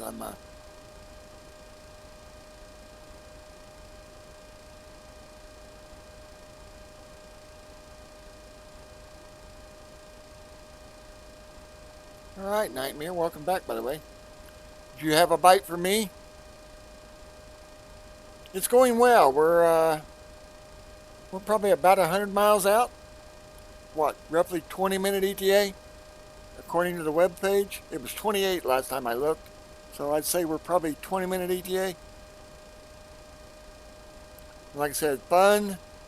Yeah, fun.flightunlimited.net is, so when I'm flying, it sends live data to the web page. So yeah. And then once I land, it'll save it to a logbook.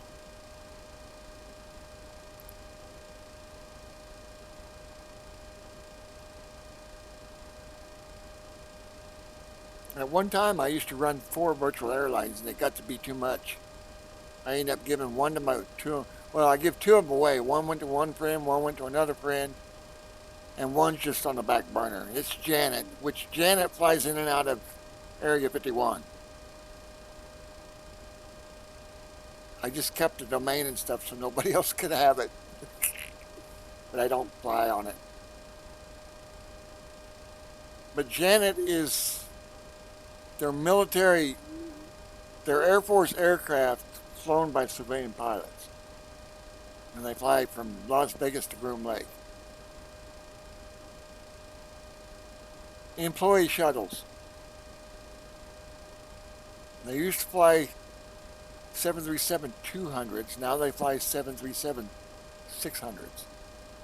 And they also have some King Airs, 350s, and I think they have, I don't know if they still have the 1900s or not. And there's another aircraft they fly too, but I don't remember what it is.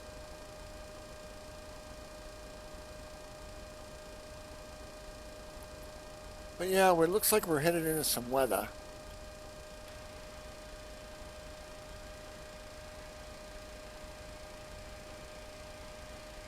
Dash 8 below me. Dash 8 below me. But I'm not hearing any thunder, so I don't know how much of this is actually weather, or the local weather station thinks it's clouds, and it's actually smoke.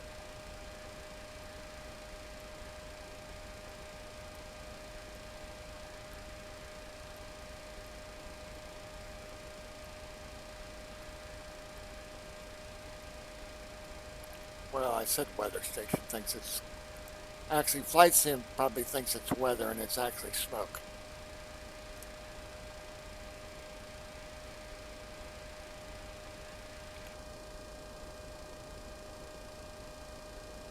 But I'm running Active Sky Evolution is what I'm doing to import the weather. And if any of you did go by and check out my Steam Workshop, thank you for going by and checking it out. Appreciate it. Like I said, I've got over 300 mods and skins in there. The trailers are broke, and I'm not going to fix them until the map's done. Because every time they add a new state, it breaks the trailers. So I'm not going to fix them until the map's done.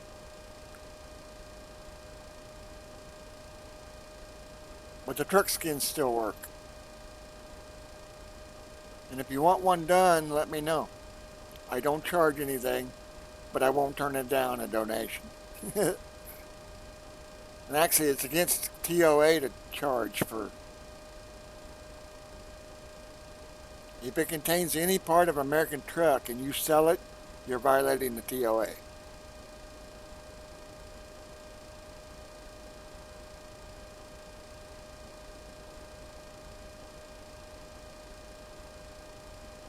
Not only those that sell it, but those that buy it.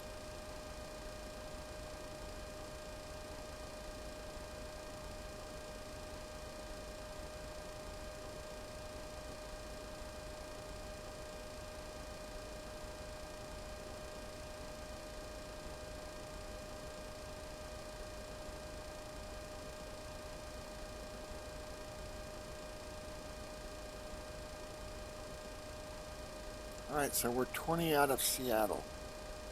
Because that's the Seattle VOR that I'm right there at the 20-mile marker. Let's zoom out. So I'm 60 miles from when I start my descent. TD, time of descent. So in about 5 minutes I'll start descending.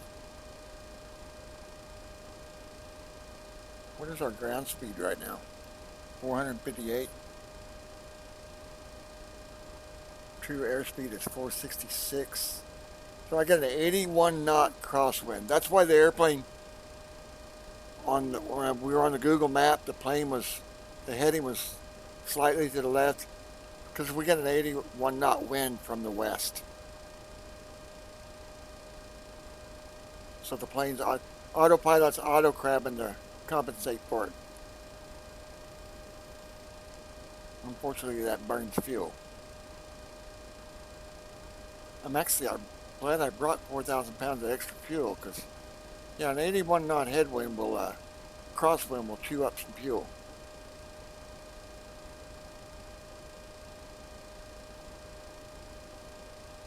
And as you can see, we got plenty. 5,000, 5,800. I can't tell if that's a 0 or an 8, but around 5,000 pounds in each tank, so we got plenty of fuel.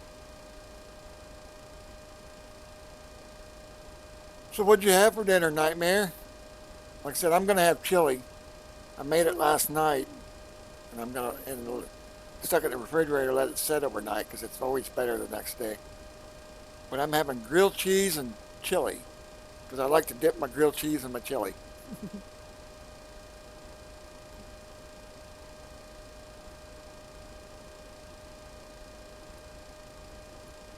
I couldn't make up my mind whether I wanted chili dogs or grilled cheese. So I decided on grilled cheese and chili.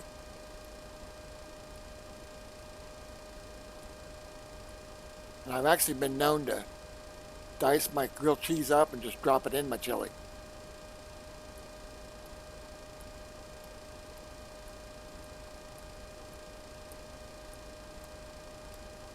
Lasagna. Oh man, if it's pasta, I'm there. Spaghetti, lasagna, mac and cheese, goulash. If it's got pasta in it, I'll eat it.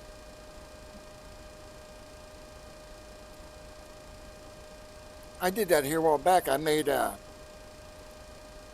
not going to say the brand name, but I made mac and cheese. And then I poured chili over the top of it.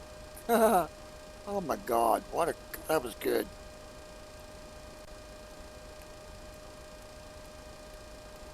That was awesome. But yeah, I made ribs last night, and I ate them, got my belly full, and went to sleep. And I went to sleep too early. Woke up at 1 a.m. Yeah, so I've been up since 1 a.m. And I played Satisfactory from 1 a.m. till 2 hours ago. When I started, because I started streaming this 2 hours ago.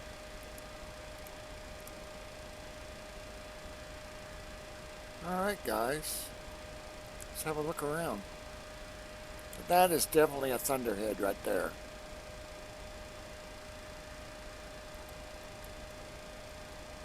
I got weather all around me, y'all.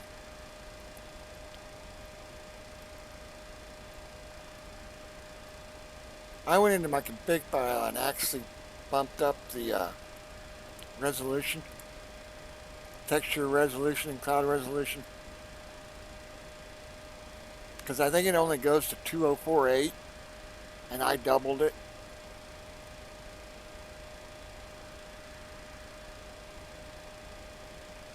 So mine's 4096, which I think is the highest it'll let you go. If you go any higher than that, it crashes. Alright, so we're getting close. So guys, I'm going to take a restroom break real quick, so I'm going to leave the cockpit, and then we'll get ready for landing.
I need a new headset. Alright guys, we're back. I gotta move that coffee cup door or I'll spill it. Check out the merch.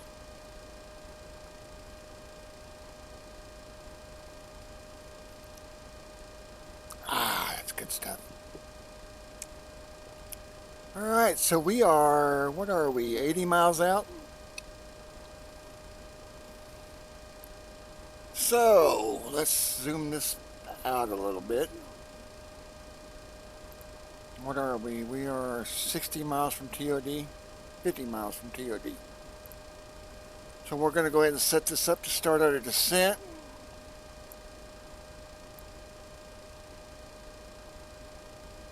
Did I accidentally click something? That's not supposed to come on.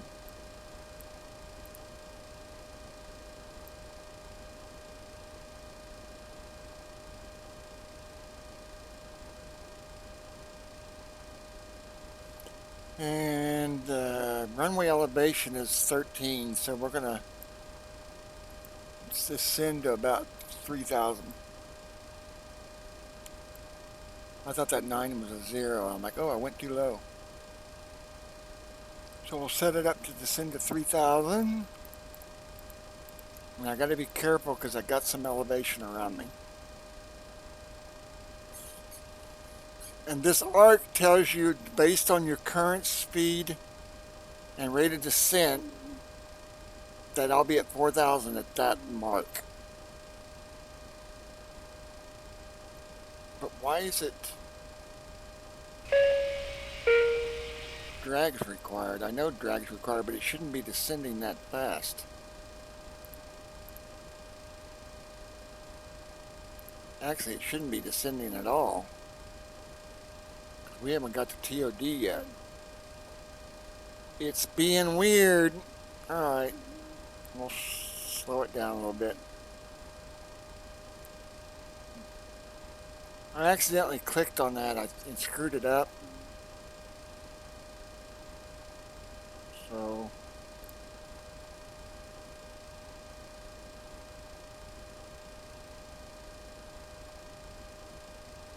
alright, let's turn some drag on.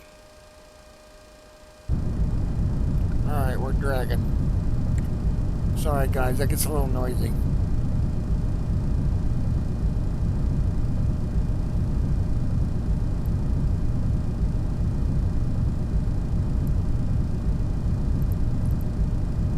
Slow down to 290.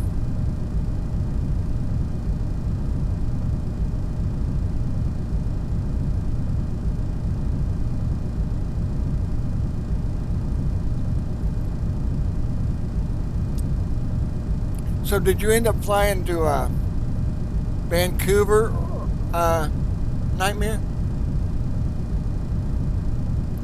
I got to thinking about that. I seen you were flying. I'm like, you know what? I haven't flown into Vancouver for a while, so look what I'm doing.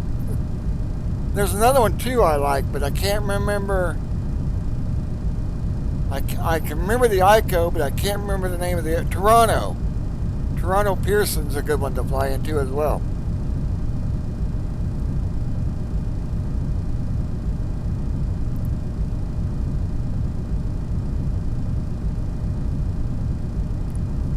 What I'll do tomorrow, I mentioned that the LICR airport, run RNAV 33. That's Rego Calabrera, and it's an offsetting approach. You're coming in at like a 30-degree angle to the runway, so it's a descending, turning approach. It's pretty cool. And I think Rego Calabrera, is that Italy? Is I think L is Italy, is it not? I know the ICO's LICR.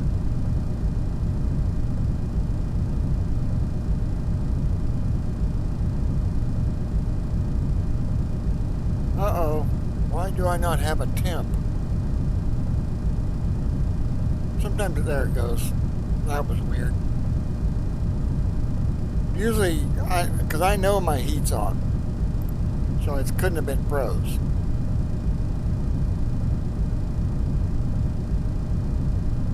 my anti-ice is on, rather.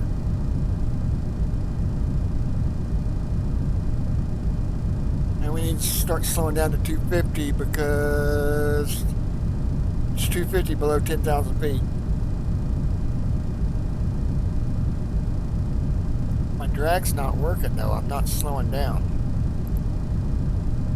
We may have to go into a pattern, guys. There, she's starting to slow down. Now she's starting to slow down, and I got an aircraft 2,000 feet up, 200 feet above me.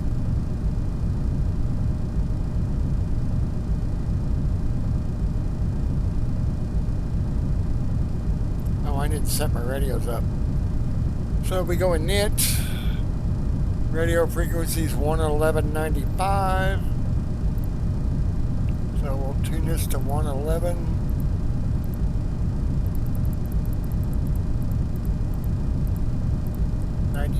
Flip it. 111. Wrong way. Go the other way. Flip it. And the course is 263.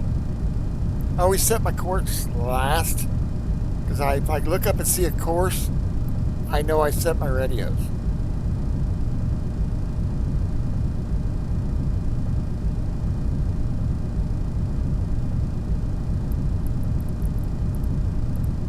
Alright, so course 263, that's set. Close that window.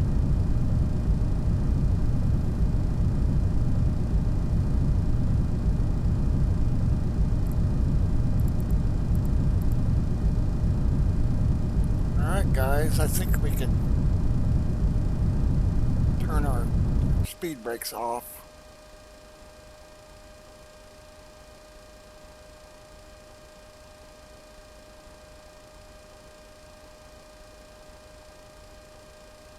Now we just wait for the approach needle, glide slope needles to pop up.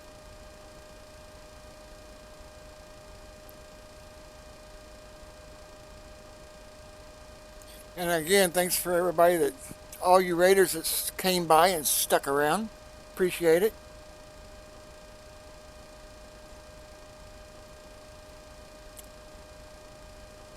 I primarily stream as a learning tool. I don't expect anything from it.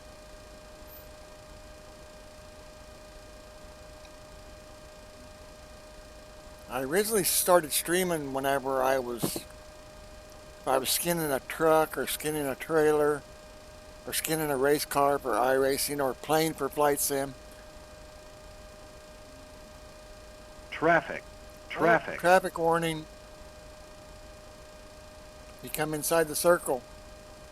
He's above me though, so we're good. And I'm descending, so we ought to be okay.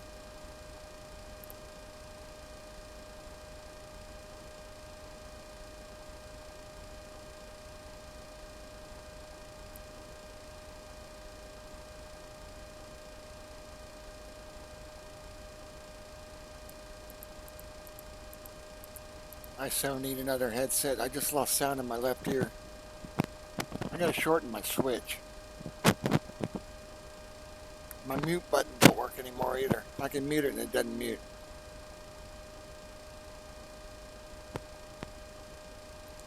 Alright guys, so we are 20 miles from final. No, we're 10 miles from final. Because we're on a 20-mile dump, so we're within 10 now, so we'll dial it back to 10.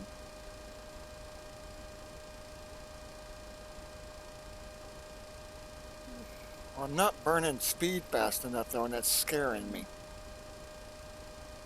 Because I'm actually overspeeding right now. I'm 14 miles over. 14 knots over. Traffic. So let's slow it down a little faster.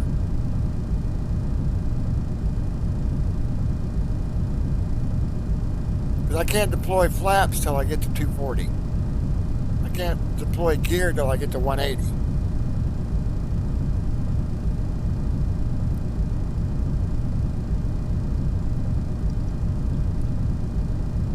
So we're cutting it close. And it's not wanting to slow down, and I don't know why. slow down our rate of descent. That'll help slow us down. And we need to check our altimeter by hitting the Bravo key. So watch my altimeter when I hit the Bravo key. So I'll hit the Bravo key now. See it change? So it went from 2992 to 2998. And your altimeter will always be 2992 above 18,000. Alright, so we can start deploying flaps now.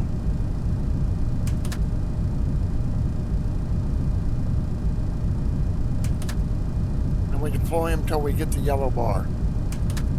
There's the yellow bar. So next flaps will be at that mark. Excuse me. And that's gonna help burn off some speed as well. Is there not a glide slope here? Because it didn't go live.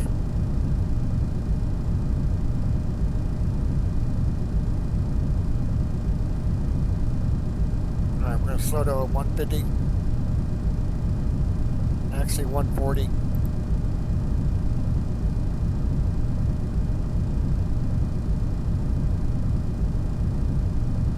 And it's raining.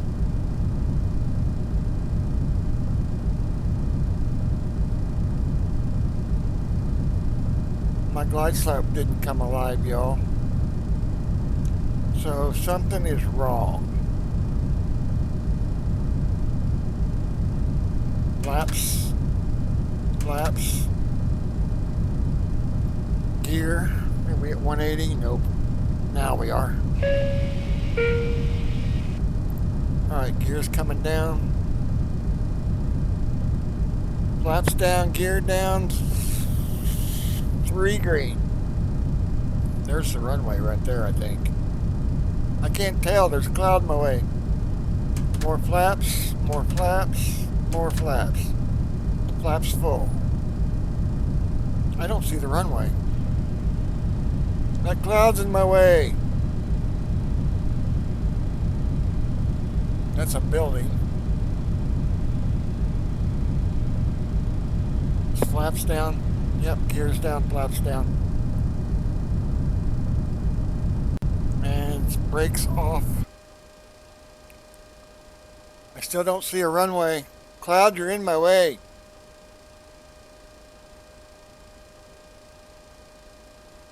This says I'm off to the right.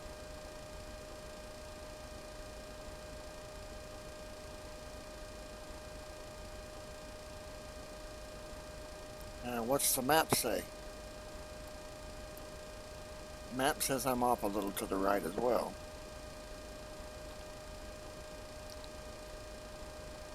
When we get to 2,500 feet AGL, I'll decide whether or not I'm going to land it or let the plane land it.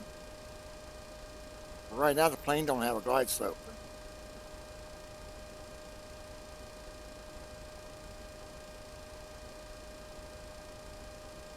Check my altimeter again. There is the runway. So we're going to take control, y'all. Because I'm a little right of the runway.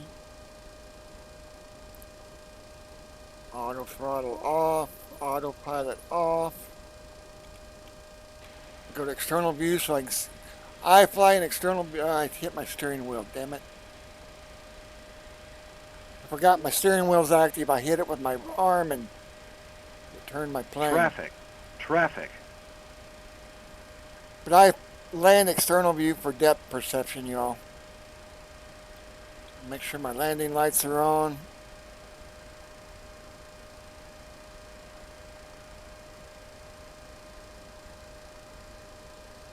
$2,500. See the lights at the runway? That tells you whether you're too high, too low. All orange, you're too low. All white, you're too high. So you want 2 and 2. Or 1 and 1, depending on how many there are.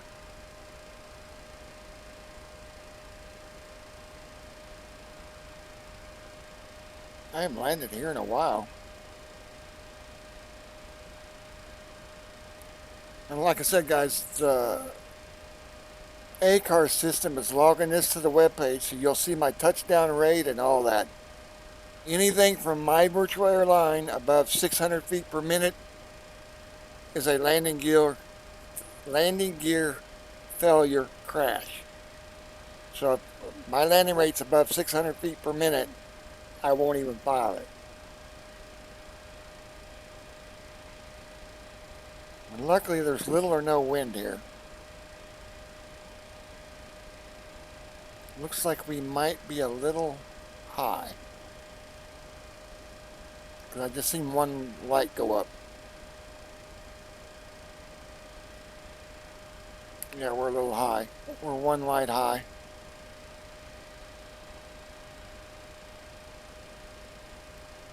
So we're trying to come down a little bit and not gain speed doing it. Alright, so now bring the nose up a little. And there's a plane on the runway. Get out of here, AI. 1,000. I gotta keep an eye on my airspeed. I don't want to go below 140. Actually, 140 is what I want to land at. I can go 130. And we're a little low. This is a nice scenic route in.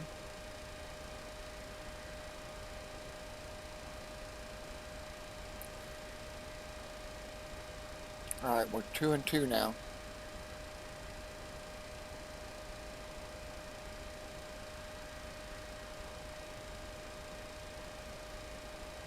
Well, that bridge looks funky. Too high again. Too high again. Way too high now. See, we got 4 white. Now we got 3 white. 500. 400.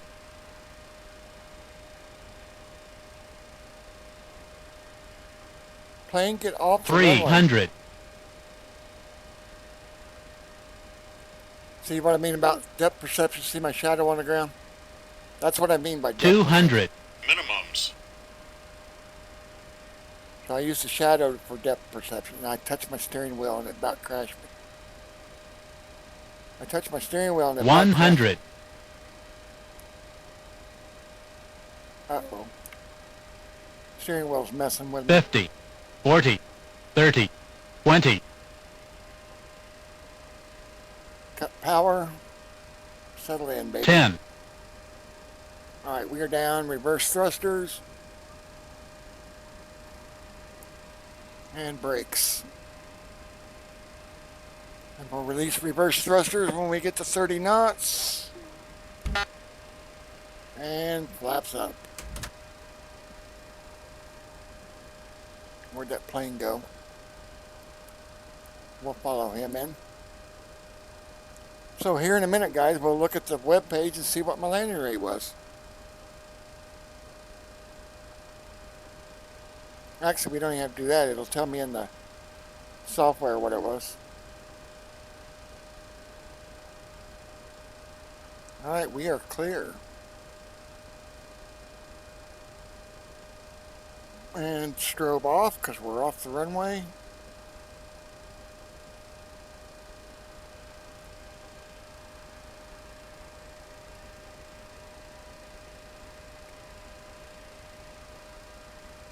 I'm just going to park anywhere, y'all. I have no assigned gate. I didn't realize my steering wheel was plugged in. It about screwed me. I reached over to push the keyboard and it turned my plane, or banked my plane to the left. Alright, where's the parking stall at? I don't see a parking stall anywhere. Guess we'll go right till we find one. Well, thank you. I've got a few hours in, Nightmare. Can you tell? We'll know here in a minute how nice it was when we look at my landing rate. That's a warning because I throttled up with too much throttle with no flaps. Now we're just going to park it right here.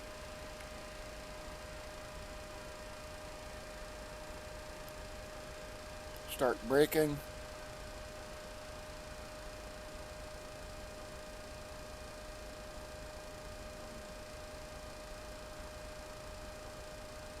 Alright, parking brake set, and when I set my parking brake, that tells the logger to stop logging.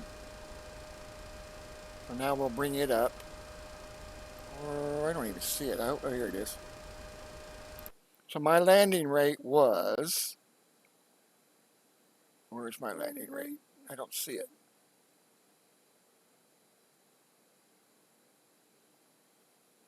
There's where I lowered flaps.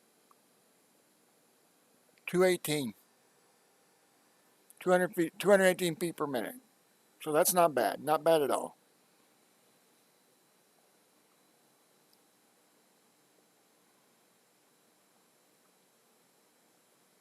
So we click finish. And then we click file PIREP. And PIREP was filed. Now we bring up the page and refresh it. And there it is, PIREP pending. And that stays up there for, I think, 10 minutes and then it'll go away. I think it's set, I have it set for 10 minutes. But there it is, there's the PIREP. So it's pending approval. I don't approve my own PIREPs. One of my other admin has to do it. That's the only rule I have. You cannot approve your own PIREP.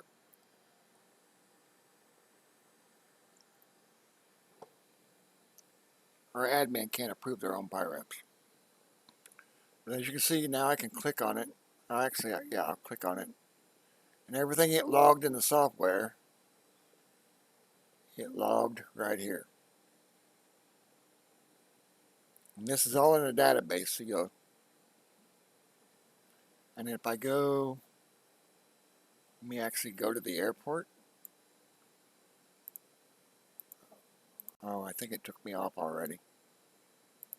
Because if I hadn't DC'd it, you'd see my plane sitting at the airport.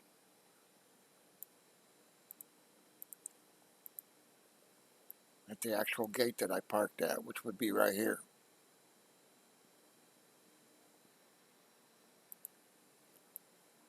No, is that where I parked at? Yeah, I parked right there, I believe.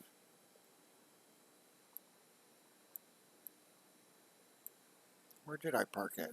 Well, yeah, if I'd have waited to send that to PIREP, my aircraft would still be on the map. Oh, no, wait, it is still on the map. I'm looking at my log, never mind. I gotta go back to the live map and zoom in on that.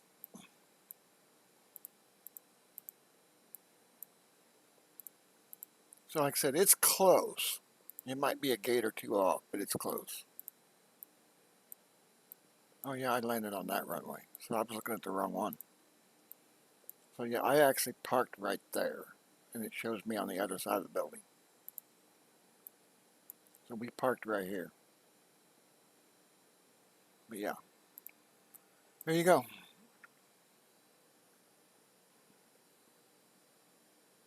And that's an easy fix. I just got to change the longitude, latitude of the map. So it moves it up, down, left, or right. So it'll line up. But there you go. That's how we do it. So that was a good flight. That was a, how long was that flight? Does it say it had total flight time? 2 hours and 24 minutes.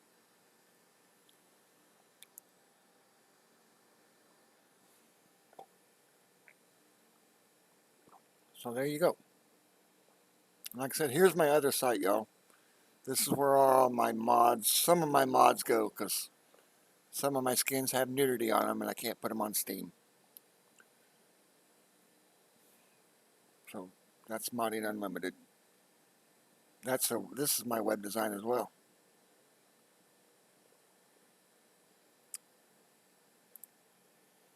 So guys, we're going to end it there. And everybody that stopped by, I appreciate it. Who shall we? Is there anybody you want me to raid tonight? Is there anybody in Team Sexy that's streaming? I guess I could go look, huh? Let's see who is streaming right now.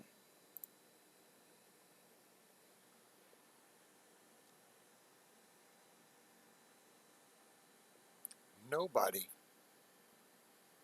There is nobody streaming right now from Team Sexy. Anybody else flight simming?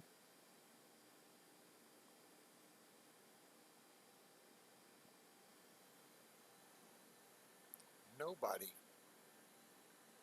There is nobody. I gotta mute my. Yeah, I'm looking right now. There's nobody from Team Sexy streaming right now. Is there anybody, somebody give me a suggestion. I'm open for suggestions.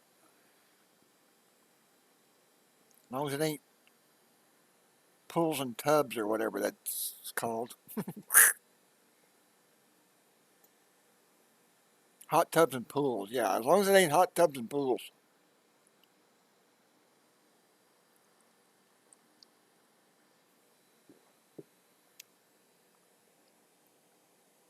Normally Dead Man's strolling and streaming, but he's not streaming right now. Yeah, there's nobody in my friend list is streaming right now.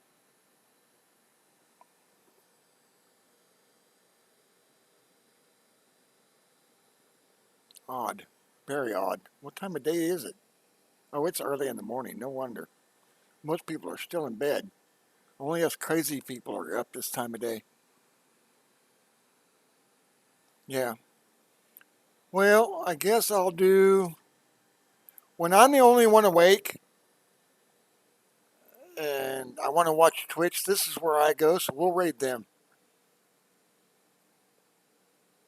Warning though, it does have blood because it's wildlife.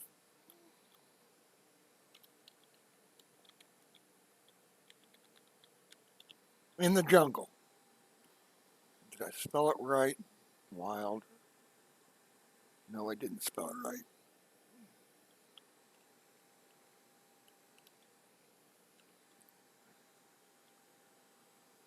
And in case it doesn't go through the right first time, I'll copy it. Because sometimes I have to do it twice.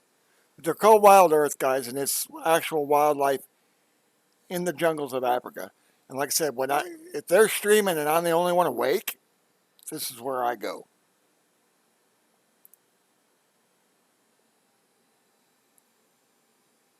It didn't like it. Wild Earth. It's not going to let me rate them. Oh, got 2 L's in it, dummy. Now try it. I put 2 L's in it. It didn't like it again. Oh.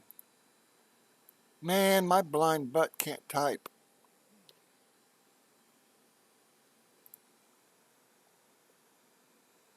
Alright, guys. Like I said, it's animals in the wild, so it can get pretty graphic, y'all. But yeah, it's a good channel.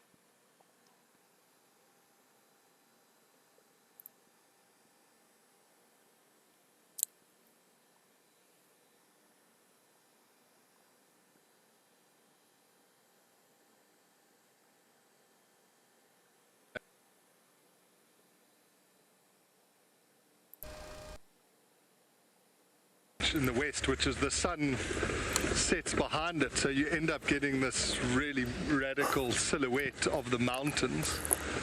But unfortunately we're going lower and lower down, so I don't know if I'll be able to show you a great example of that spot, but from where I've been driving around, that's one of my favorite spots.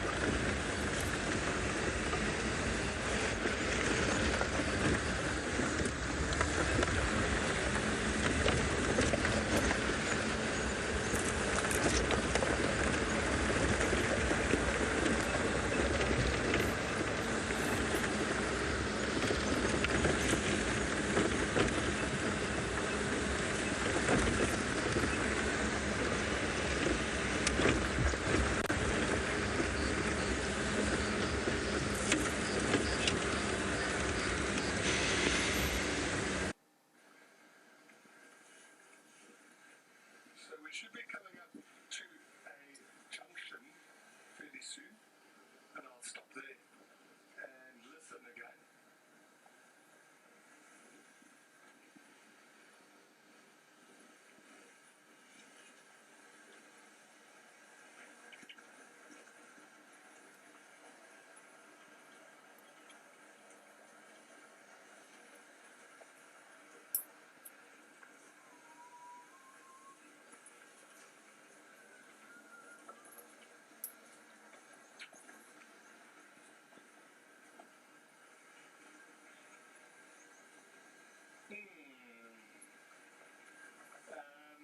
There's been a few for different sort of things. As when I was very young, a lot of guys grew up watching something called Bush School, which was done by John Varty, and sort of he had this radical lifestyle that we sort of would watch. But getting into this industry, there's a man called Graham Vakale, who did a lot of training with and beyond, and I'm pretty convinced he's potentially Chuck Norris's father.